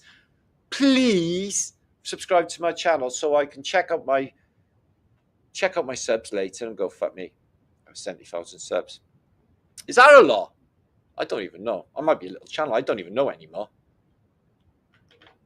It's weird, YouTube. Woohoo! Pamela Swan's woohooing me. She is. Woohoo to you too. So see this house? Initially, it was built for a giant, but after time went on, they just moved little people in it. But look at the size of this old stonework. I would absolutely love to live in there. I obviously have that table and then chairs, but I would have some speakers and some tune going. The plants, perfect. The carpet, perfect. Everything in there is me. I could do my flat of British research with my big tapestry. And what have I got on my wall? A tapestry. This guy's just like me, only with money.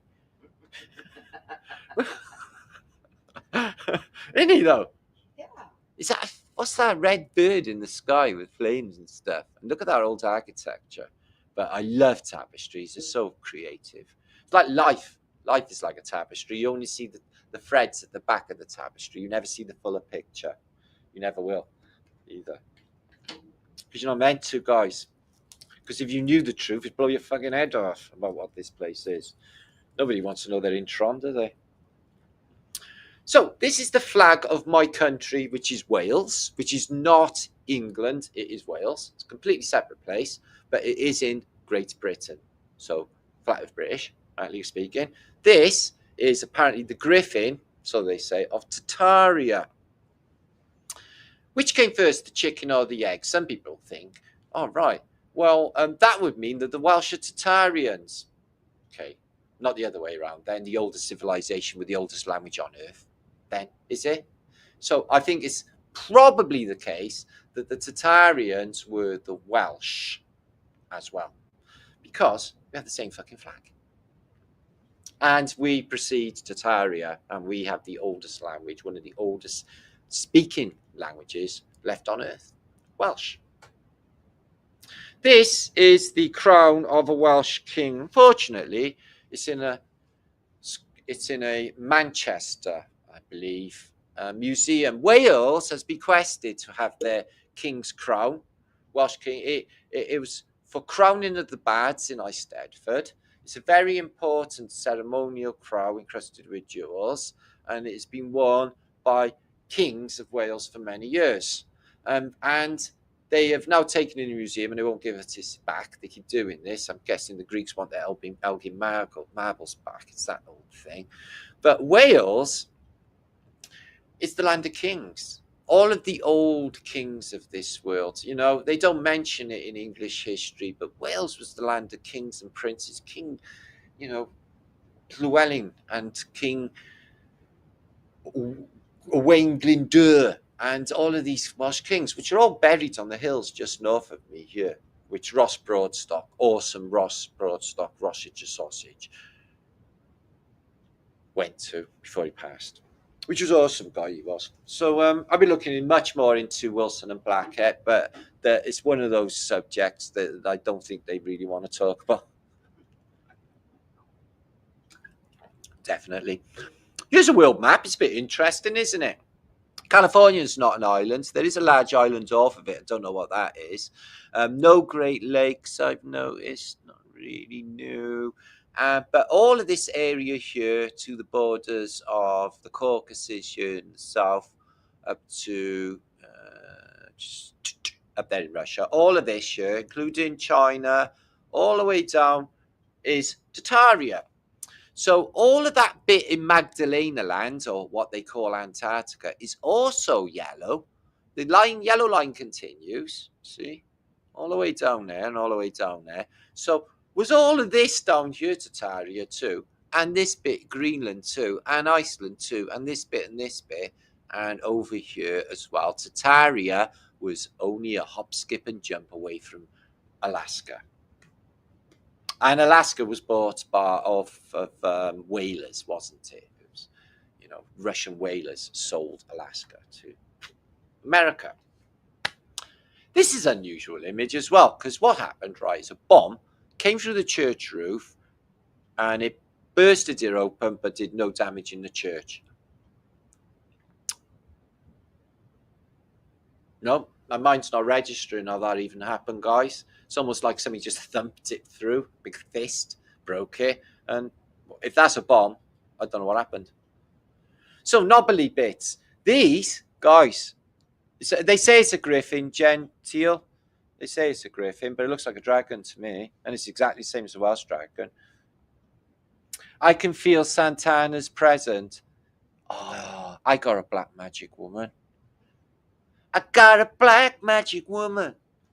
So, see these knobbly bits on this church, right? They were put up there, right? All of them by monks with chisels and hammers. It's really clever that they could do this. So they got stone and they chiseled it like that. They put it up in the air in this unbelievably mind-blowing Disneyland fashion. Knobbly bits. So I think there's a good chance, looking at them knobbly bits on the monuments we witnessed in Somerset this week, that some of them look moulded. I think they could have poured stone in some regards. Some of them, not concrete per se, but like casting stone, So, maybe they were casting the knobbly bits and putting them up there. To carve a knobbly bit would be really, really difficult to do. But along the lines of, they managed to produce them flawless statues out of marble without the technology required to do them. The flawless statues of Bernini, for example, then nothing is beyond the bounds of possibility.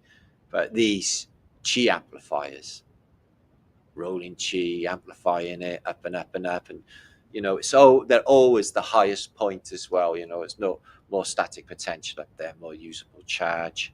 These reaching up into the usable charge, as well as the resonance that is happening that's created with wind and movement as well. So there's that.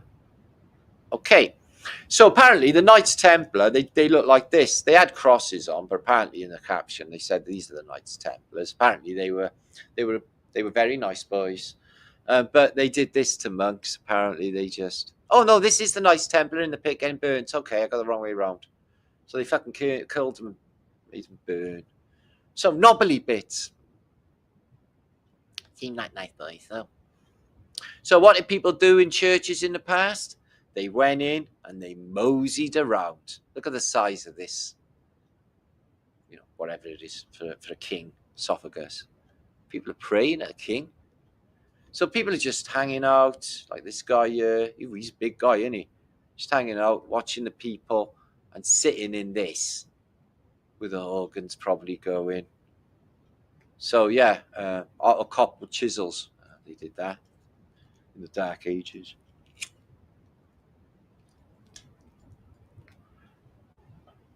Yeah, there's something definitely missing, isn't there, guys, about the whole narrative of the ancient world? What about carving something like that? How long would that take, do you think? I've seen ones like this, some of them in wood, and we've seen them in stone too.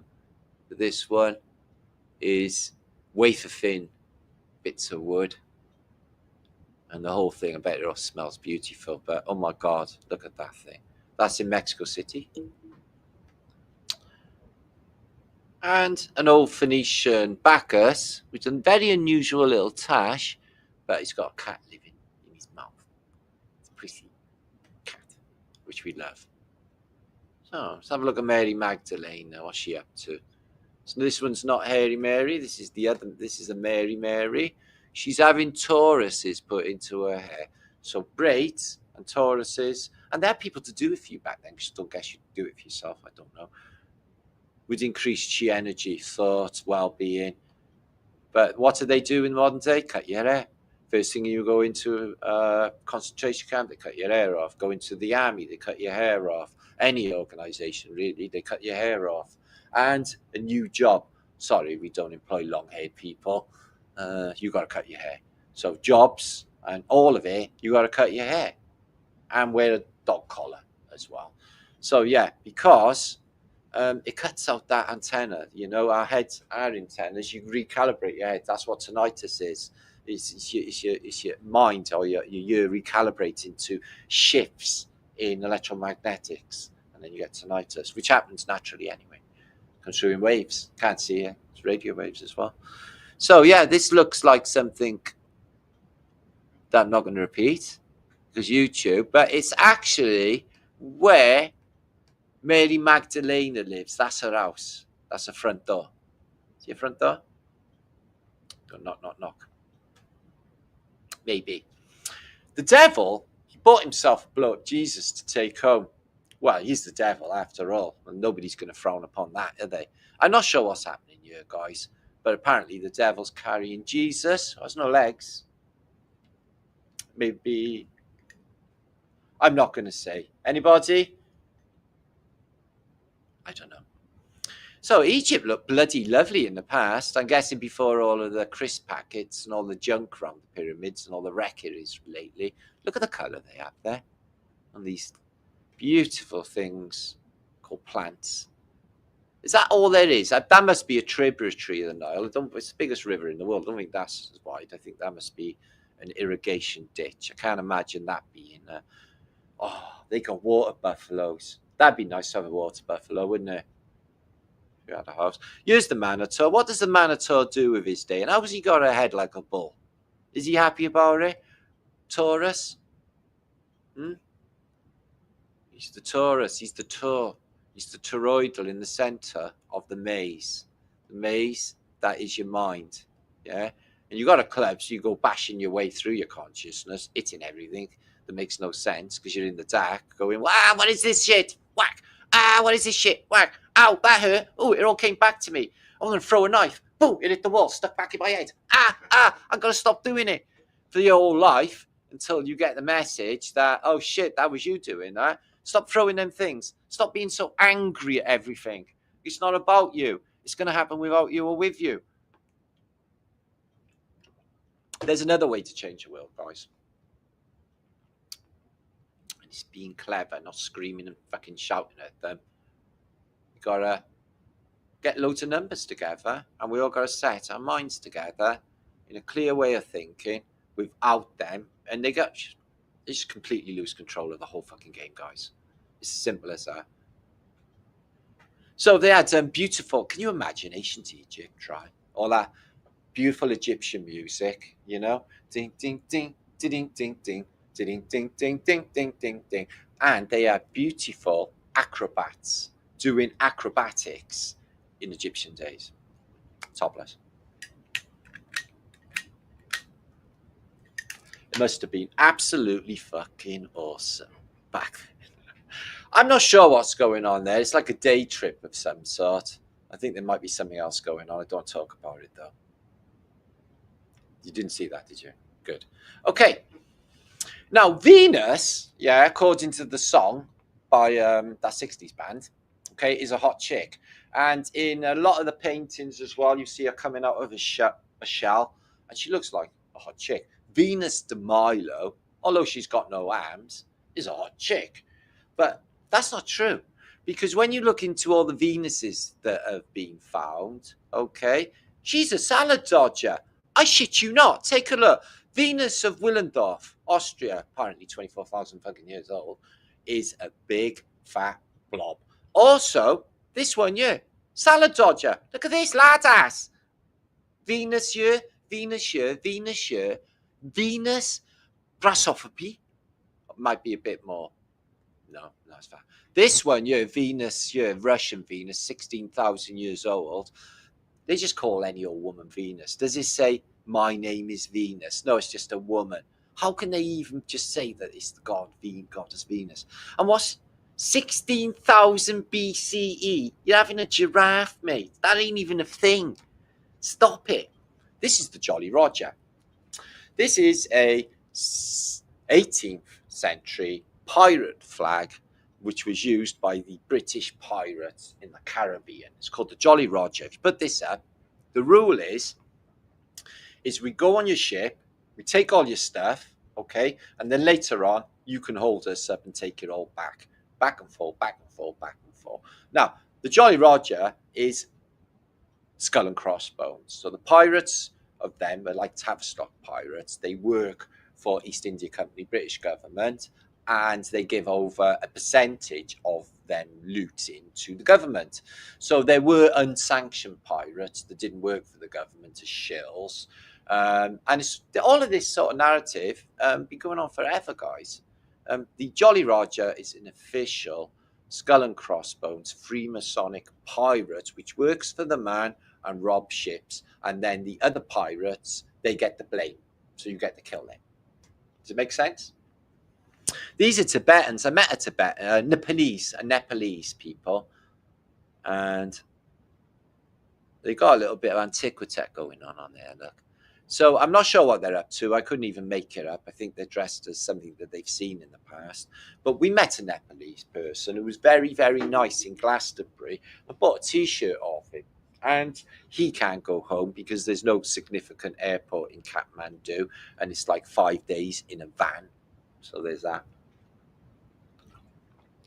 I'm not sure what's going on, Lisa Veal. It's such a strange realm. They were rolling Temple Ball. I was going to mention that, Squirrel Sniper. That's what's going on. They're all on the old Nepalese Temple Ballage, which we all love. Tap it and wrap it. God, them days. Fucking I wish I was back. So these are old manuscripts, and they are made of vellum, and material is made from goats or animal hides, and they are repaired in such a nature like this with thread work. So parchment and vellum, and I guess in papaya as well, old mechanisms for paper making would be repaired using fine net needlework, which I like. I was thinking about the clothes as well in the old days. This is the hat which a gentleman would wear in the 17th century, 1600s. British gentry were apparently wearing this thing. So I noticed that, the ordinary man, so to speak, hasn't got much colour going on in this period. I don't know what's going on with that. This is Egyptian, and they are magic spells carved into a torus of a being. Okay, these are magic spells. I don't know how they know that, which can be interpreted, and I don't know what they do either. So there's that. It's got a date on top.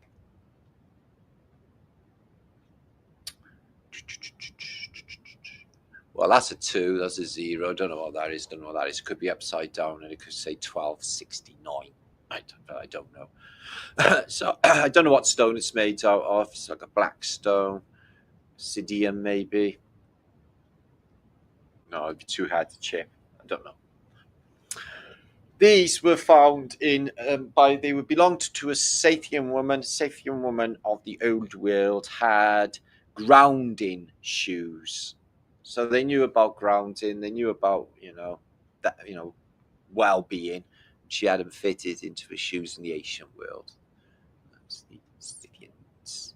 Also, holography is not a new thing. Apparently, they could get it down in rings in the Roman period, what they call the Roman period. So this is apparently 2,000 years old, and there's a 3-dimensional image inside the ring.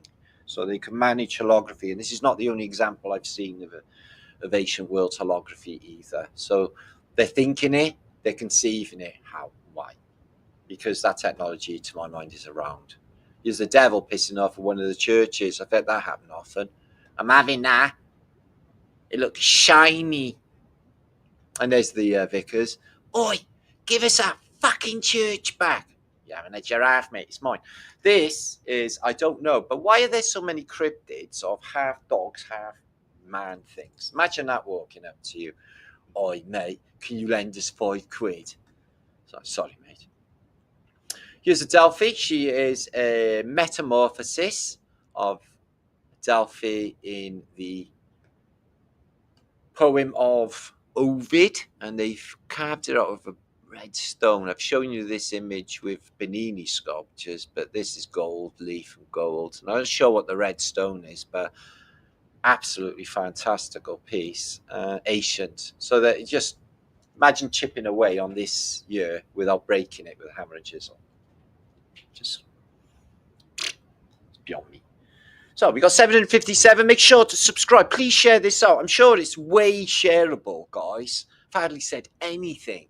So this was found in a Russian lady's grave, and this is the type of thing that a Russian would wear. Now we haven't got, we don't get buried with all of this, but all of this was for a Russian lady. Earrings, bracelets, bangles, and everything else, all in solid gold. All of that. Look at this stuff. And this thing here with the tassels coming down, that's some sort of electromagnetic interaction tool. A lot of this jewels are some sort of technology. But the crown thing itself, the earpieces, the necklace, the torques, all of it. There's a torque. Torque, Taurus, goes around an arm. Torque on your wrist. You can have a torque on your neck as well. They used them in the ancient world. You never see them in the modern day. There must be a reason for that. This is a Greek coin, which has a Tatarian owl on it. But coincidentally, the Tatarian owl is also the Bohemian Grove owl, isn't it?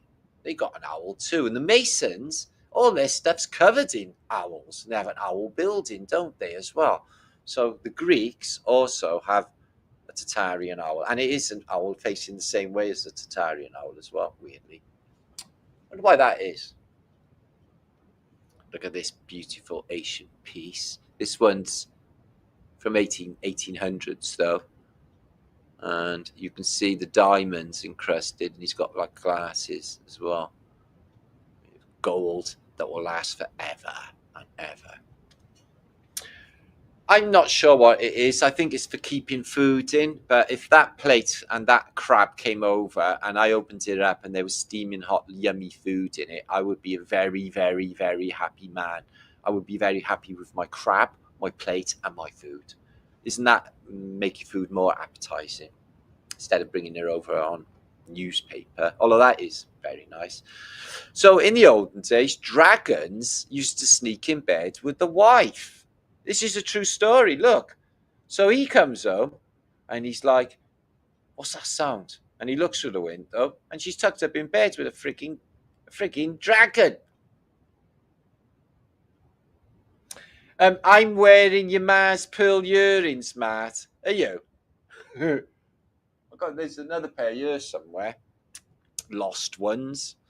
So yeah, I think he's copying a feel as well, the old dragon. So dragons, are they real or are they a figment of your mind? It's difficult to say. What about your mummy? I love my mummy. There's your mummy. So you could go inside of these mummy suits in the Victorian era and get your photograph taken. The sun disk, 1880s, of the mayors in Mexico. You can see the sun disk that they managed to carve out of stone. It means a load of stuff. It looks very, very technical as well, doesn't it? Some people say it's a calendar. Some people say other stuff. It looks cerny to me. That crab, I don't know. We got crabs today, haven't we? That crab is on the top of a samurai's helmet. Would that make you more scary? I reckon it'd make you more scary. Somebody come up to me with a big fucking crab on their head, I'd be like, I'm really hungry right now. I don't know if it's fight you or eat you. So breastplates in battle, I reckon they would do good if you basically tried to stab a person in the side. You did that. Stab him in the back or in the chest. You did these big plates, and you got this horned Phoenician there. So as long as these are covering all of the vitals, I think that possibly is good armor. There's the front breastplate. It's got Madonna bits, on the breasts. But that's where your lungs and your heart are. So look at this lady. Check this out, guys. She got in a bit of a rough, didn't she? So what has happened is she's got a rough on, but she's got a bit too rough.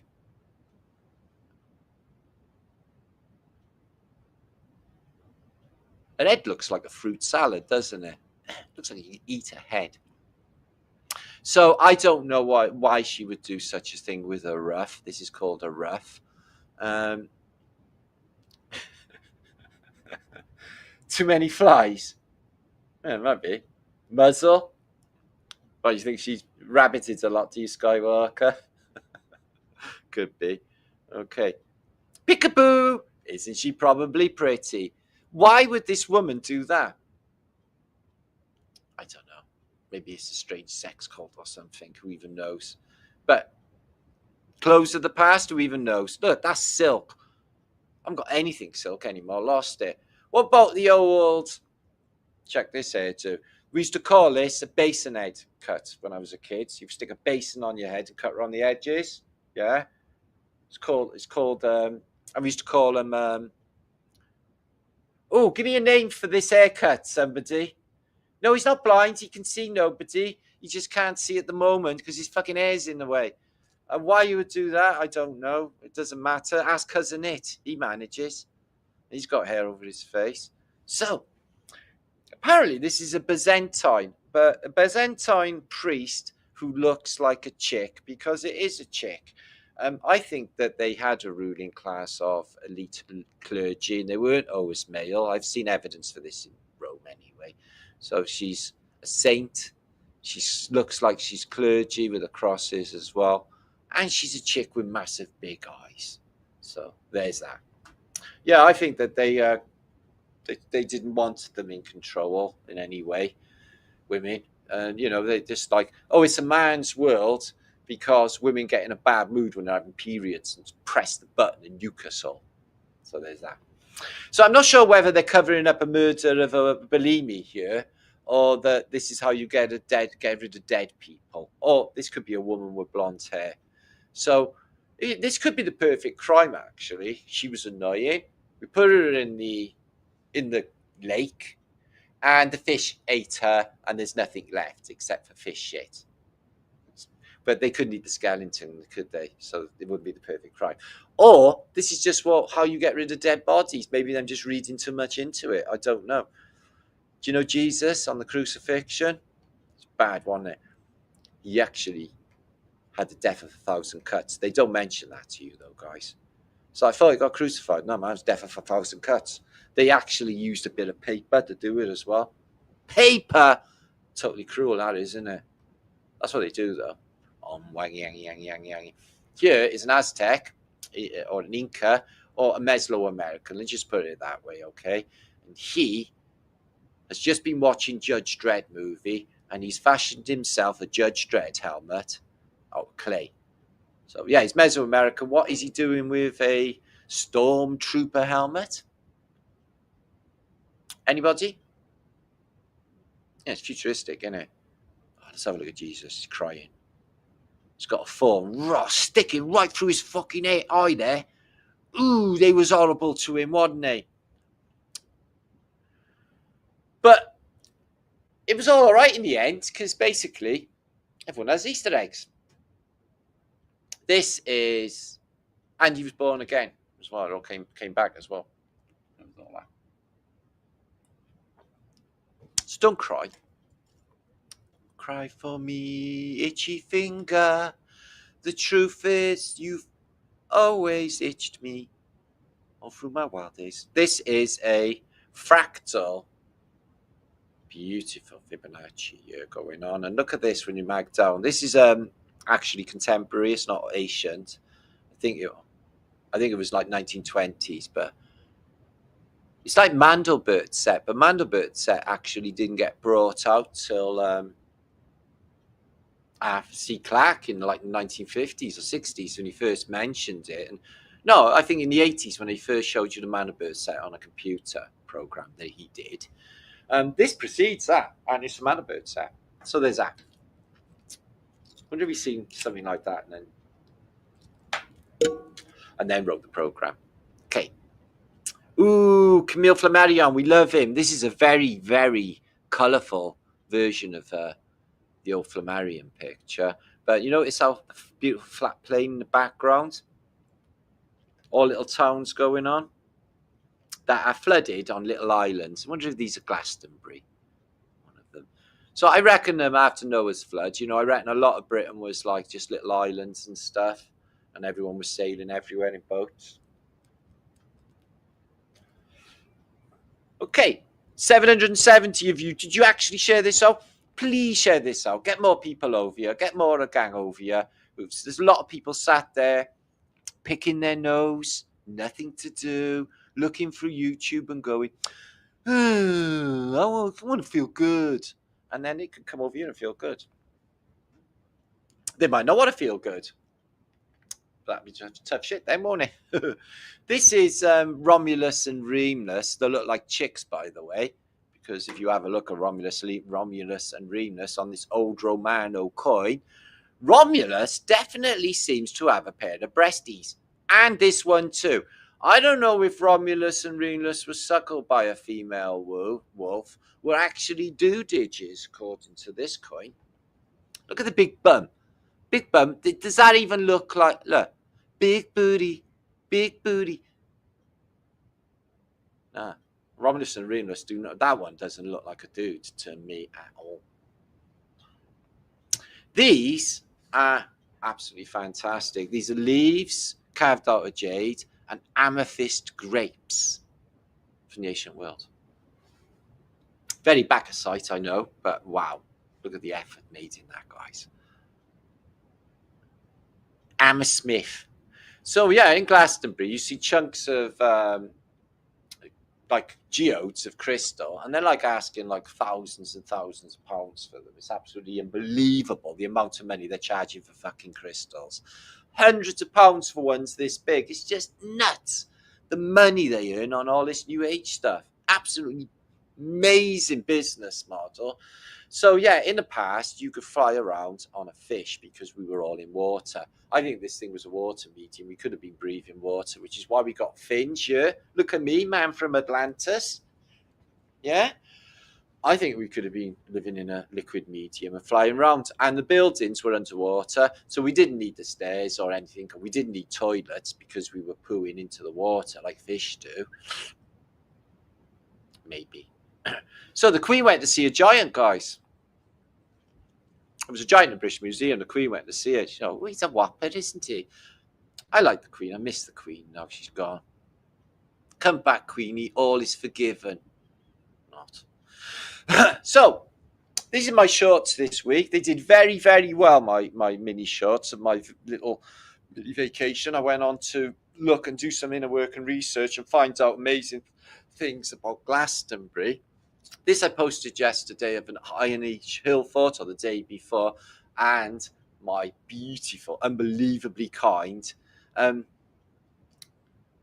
bot babes came and give me love. I'll just show you two of them. Here's Eva, as you can see Eva there. You never cease to amaze by your creativity. Thank you for your bright and positive moments you create. Bella Bookers, there, says, thank you for your engaging videos. Your ideas always leave a pleasant impression. Thanks. I've got hundreds. I've literally got about 20 bot babes, and they all say like lush stuff about my work and stuff. So yeah, if I'm ever down, no problemo. I'm just going to go and read my bot babes. Not that I am down, I'm just saying. So there you all are. Flat Earth British peeps in my chat. And there's me. Oh, it looks dark there. So events coming soon. Rise Above weekend. You can see this link below. This is the boys over in Rise Above are having a weekend. Apparently Dave Murphy's going as well. Allegedly Dave from YouTube. There's other presenters going as well. But Martin Liedtke, Rise Above, Weekend Hotel, Bigger, Badder, Brighter, loads of tunes. There's some magic mushroom guy turning up, the wisdomofmushrooms.com, doing a thing about the old trippage, which would be fun. And also other stuff going on, interactive workshops, mind expanding talks, electrified entertainment, blah, blah, blah. Martin Liedtke is going to be doing thing, basically being a rock star, telling you truths.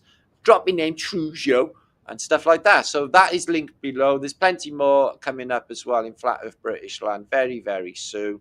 Keep an eye on my community page. I will make sure to fill you in with everything that's happening. Right, 750. I've been talking 2 hours, 16 minutes. Oh, bloody fucking blinking heck. Right, let me give you a few shouts, guys. Oh, hi, Viva. Hawaiian Hawthorne Dark Mother. Ominiga, good to see you. Slept too long. Oh, never mind, you're back now. Post, welcome back to the realm. Hope you had good, nice sleep and cushy dreams. Thank you, Cheryl. Thank you, Marcel. Thank you, Henrique. This is your home and Parasol. Look, don't worry, your mind is stronger. We'll beat them up together, me and you, okay? Parasites are about that big, yeah? We're this big. I definitely think we can do it, okay? Stick with me. Thomas F.E. Ooh, got a flat earther.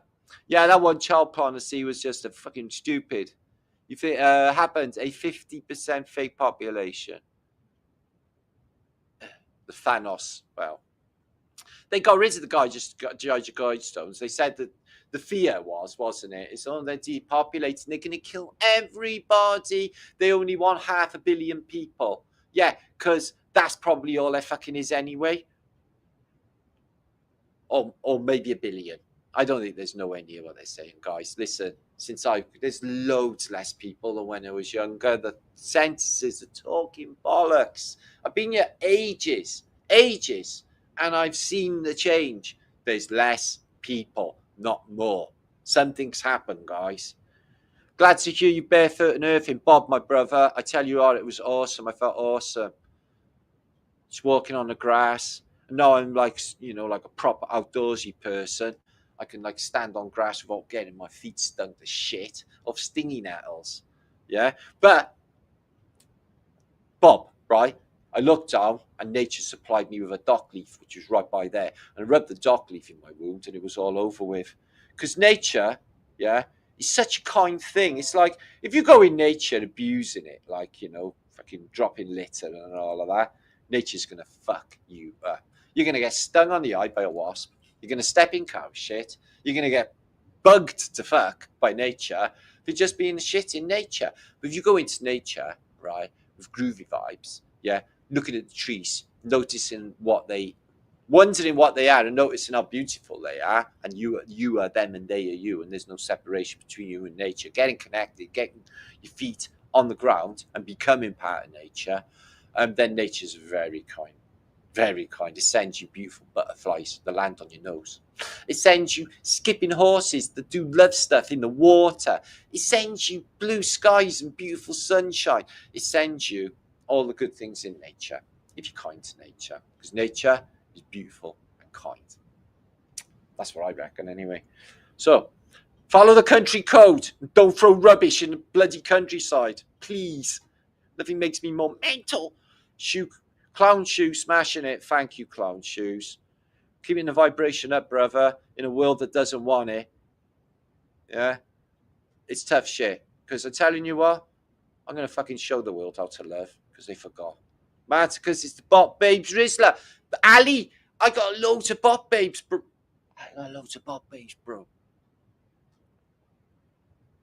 Truth Seeker. Just me and my bot babes. Squirrel Sniper. I wonder where they come from and who made them. Because it's not exactly trolling me, bigging me up, is it? I wonder if YouTube did it. YouTube, thanks. Stu. Martin, the TV behind you is on standby. Thanks for that, Stu. I'll just leave it. An advert might come on or something. I was playing reggae anyway, which is going to go back on soon. Send me ticks, chiggers, and mosquitoes, Denise. You can roll around in the grass naked during Wales, and you will not get a fucking tick, a chigger, or a mozzie, because we haven't got any of that. The grass is juicy, yeah, and we've got no bugs and shit. We've got none of that going on. Thank you, Roman Bear, my brother. Romanian Bear, my epic brother. Dallas Fowler, also an epic brother, who's been here forever. That's life. That's what people say. Covered in shit in April.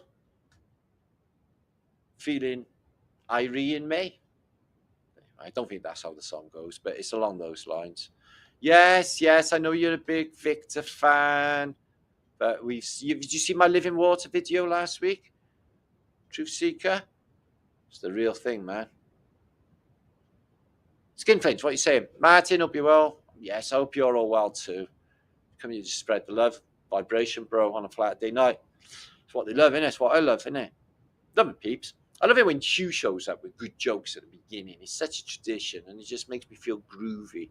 I'm like, oh, I hope this lasts forever when you all do these groovy things, because it's sweet moments.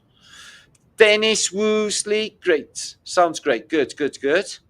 So, yeah, there's a lot of chances to meet me and hook up with me this year. I'll be all about Britain, doing my thing, as you know, as usual. And I'll keep you all informed. Where I'll be and what I'll be doing. Morgan? Yeah.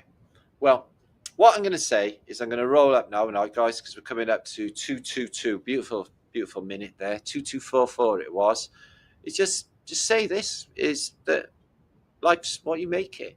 And it is. And we have all been victims, I have, of this mind fuckery that they give us, that we believe, and they create thought forms and belief systems that we go with and believe they're true and fight to protect them when they're not. Because really, at the end of the day, it's a dream, it's an illusion, yeah. And the only way to navigate it is with love and just observe. Everything will work out, guys. Everything always does for everybody who knows it, because it's a belief that you know that it will always work out. And if you know that, then what's the worry? What's the hate? So that's what we need to do. We need to just be groovy, think, what's the hate, and just get on with passing through life, okay? And not worrying too much about these things that they say are happening on the internet. And living in fear, for fuck's sake. Don't live in fear. There's no way to live. You're wasting your life. Live in love, not fear. Go to Glastonbury. See how love happens. Because that pace, if you don't know about love and you've never had love, then you'll learn what it is there. Because it is just flowing through everybody. And they want to express it too. And there's people there who will teach you, sages and teachers that know what you're there for. And as long as you're willing to learn and willing to listen, they'll learn you. And they'll tell you as well what's going on. And they all come to exactly the same conclusion as what I'm telling you now, guys, that it's you doing it and all his mind. And we are fucking powerful as fuck. The power is with the people. John Lennon and the Beatles always said that. Power to the people, because the power is with the people. It always has been, guys. We keep forgetting. Did you see Lisa at Glasgow? Yeah, I seen Lisa. I seen Cy. I seen Gary. I hooked up with all the guys. Lisa was doing a star painting, and then she was doing Prague Clock, which was really good, actually. Yeah. I've seen all the Glastonbury guys. Nora, all's well in Glastonbury, I can assure you. Always really awesome down there. So I'm going to go and do some speaking down there very soon anyway. They want me to do that, and I will. Where your attention goes, your energy flows. Vibrate high. It's a simple formula, and it's actually genius for navigating the realm, because you get like better realm. You know, even when you got shit coming down the road, you know, just know in your heart, well, I'm not going to worry myself sick over that and lose sleep. I'm just going to do it, or we'll work out, and it will, because it always does for you. Okay. What's that, my bruv? So, Mo Samson, funny to see the religious always trying to sneak their domination spells into the chat. Let them carry on, mate, because they're learning a lesson too, and the people who read it, we're all here to learn. They're doing it for a reason. Am I happy with it? No, not in every case. It used to wind me up. Now, the Martin, the Observer, is not really bothered. If they want to do the religious fundamentalism in my chat, as long as they don't go too far, I'll let them carry on. Not hate, is it? It's just unless they say, you know, I do get a lot of, you better believe or fucking else. You're gonna get a fist. So that is no good. Elvis is Trump. Mystery Grey. That might be true. Tatarian McTwisted. We like Trump and his comb over, and we love all of his tan, everything about him. So, exorcism. Yeah, if you want to exercise, right, you go and exercise. Exercising, exercise. That's how you get rid of evil spirits. You don't go to a priest. You go and get exercise. That'll sort you out. Go and sit under a tree. Trees, if you've got a hangover and you sit under a tree, it cures it as well. Did you know that? We got a covert, Matt, said Skywalker. I love this. I love this. I love this place. It's absolutely awesome. So Morgan, without hate, fear has nothing to feed on, so it leaves. Pretty simple, that formula, isn't it? Well done. Thank you for that again, Morgan. Some sweet nuggets of wisdom coming out of you today. Thank you, Blue Moon. Big dog. Did you just love to love? Don't you just love to love? Well, the sucky thing sucks, and it's just like a real, some people will suck till they die, and then when they die in their moment of death, they won't even think to themselves, well, fuck me, I've sucked my entire life. They'll be all right. They'll just be, oh, that was what it was. Hey ho. They wouldn't be bothered, because that was their role, and they are here to teach us. Because if people didn't suck and show you what suck looked like, then how would you know how to be the other, not suck? So it's all part of it. I'm sure it is. And there are a high percentage of people that actually suck, admittedly, but don't bother me, because when I go out with my intention and my realm that I want to perceive, I see hardly any sucky people. And when I do, I just think nothing anymore. I don't even think, well, you suck. I just think, oh, well, that's going to hurt. Or that's their life. They're on their journey. It's not down to me, guys. They're doing them. I'm doing me. So yeah. Big changes in my old Brian. I've learned a lot. I'm very grateful for what I've picked up in the last few weeks. I feel like a new man, really. Jesus said, listen carefully. I don't want to be getting four versions of this. You don't want to be getting four versions of this. So it's each to their own. Live and let live. I'm not bothered. You do you. As long as you're happy. Sorry for being silly. Government making me. Don't worry about television, governments. What do we really care about these people? They don't give a shit about anything to do with you. It's just like, why do we even care about watching them? Oh, I'm going to watch them on the telly, the Trumps, the government, and all that. I don't get it. I don't get why we're watching them.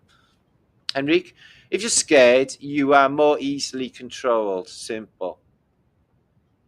Simple as that. And you want a coochie blanket, you run to them too. There's that. So we'll end up Stockholm syndrome. So Mr. Gray's happy. Yoo-hoo. Okay, we're going to get in a happy buzz, and I'm going to go off and do my things, which I'm going to be very happy doing.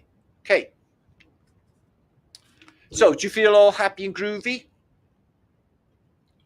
Do you feel like you learned something here tonight? I don't think we're overpopulated. I think it's a scam. I think we are underpopulated. And it makes perfect sense when you think about it, guys. So, Mr. Razda's in the house. Do not give them your energy, says our brother, Mr. Razda, who's in the house. Thank you for that, my brother. Hugh, people are so judgmental. They are. They're very judgy, aren't they? I get judged all the time. Some people look at me and just look me up and down like that with a fucking gone off face. I'm like, I get it quite often, actually. They're like usually thinking, what the fuck are you? Like, what the fuck are you? You can tell by looking at them. Yeah. Mr. Judgy. I don't judge no one. No one. Because there's humans, even, homeless people and all that, don't judge anyone or druggies or anything like that, because there's people underneath there, and they're struggling here too, guys. Just different ways, and we're all here to learn. I need to find more compassion, and I've been trying that, and it's true. I've not been as compassionate as I should be in this place. Marticus Prime Minister! Woohoo! Yeah. Dun, dun, dun, dun, dun. Could you imagine the music you would have on my Prime Minister Day? Booming reggae. Oh, brilliant songs and tunes you will love. Oh, you'd love my Martin come to be President Day. My inauguration. It would be fantastical. All like belly dancers and stuff going down the mall. Yeah. Go-go dancers. I'd have all sorts of dancers, actually. We are extinction level, I think.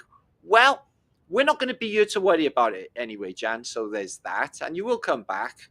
And then I wouldn't worry about any of it, actually. That's what I'm thinking at this stage of the game. I've been worrying far too much about bullshit for too long. I'm not doing it anymore. I'm too old. And there's nothing to really be scared of.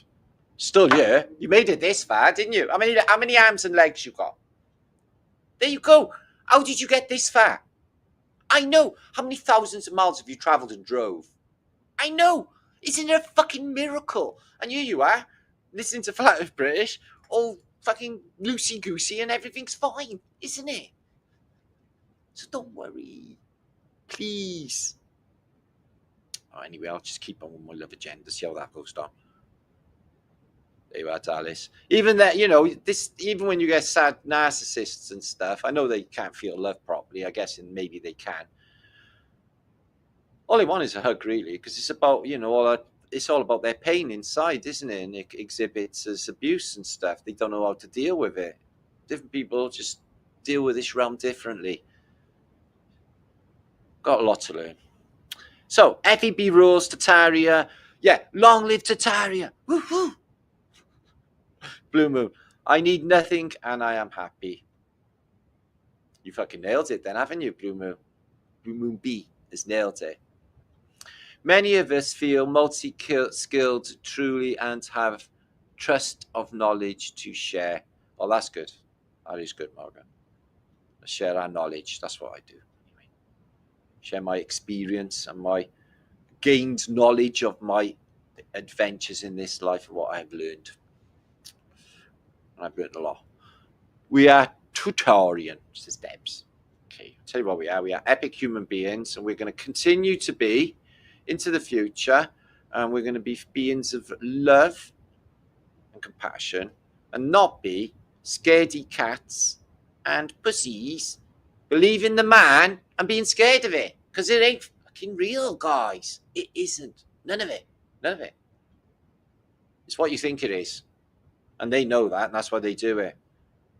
Well, my girlfriend called me a flamingo, so I had to put my foot down. Oh my God, do you really have one leg? No, Simone Willowbrook. I'm Jake the Peg with the extra leg. No fear. No fear. There you are. I think I think my work is done here today. I feel quite happy about that. There's nothing better than doing a bit of love spreading. And it is an illusion. Row, row, row your boat gently down the stream. Ah, Omega.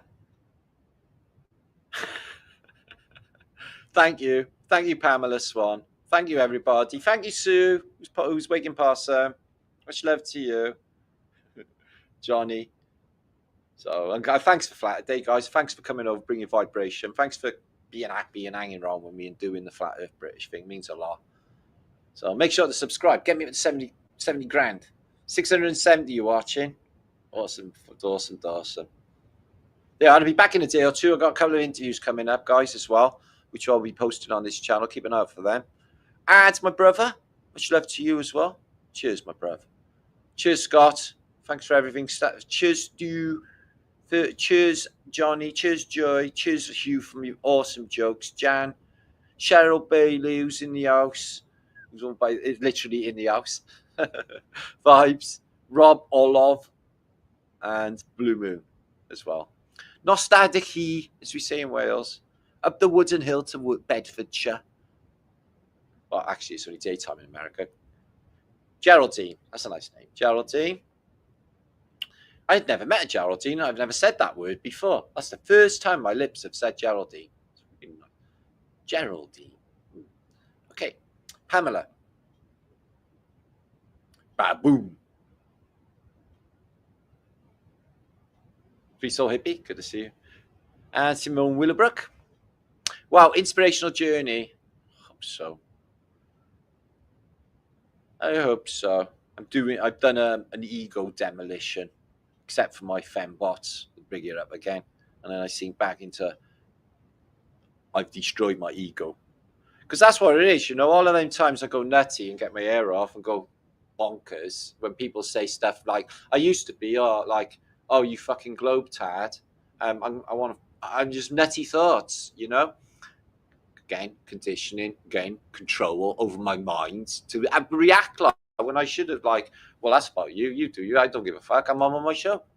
Do you know what I mean? Instead of getting upset about political situations or the state of the world or kids with flies on them, and what I usually get upset about in the past, I'm not upset about anymore, because all of it is for a reason, I'm sure. And, I'm the architect of my own life, and I'm laying the foundations for a new life. And it is a life that is really pretty and nice. Okay? Because we don't want much in this place, do we? Okay? Okay. Big loves. Life's what you make it. And that is the winning formula for today. Thank you, Truth Seeker Manny. Thank you, my brother. Thank you, Kay. Don't watch the news and you'll be much happier. Yeah, come over to Flat Earth British. Yeah, it is. It's all gangsters making a few quids on the people endlessly. It's that. Investigations by us. Good to see you, lovely. Something here. What's happening, everyone? I'm going to be cutting out now, lady. So make sure to comment. Tell me what you think. Make sure to subscribe. Make sure to like this channel. All of the do's that are coming, you can see linked in the description box below. I will be back very, very soon. This has been Flat Earth British's famous Flaterday show. Weekly flat thumbs and awesome loves. Big loves to you all. Stay back. Weekly flat thumbs.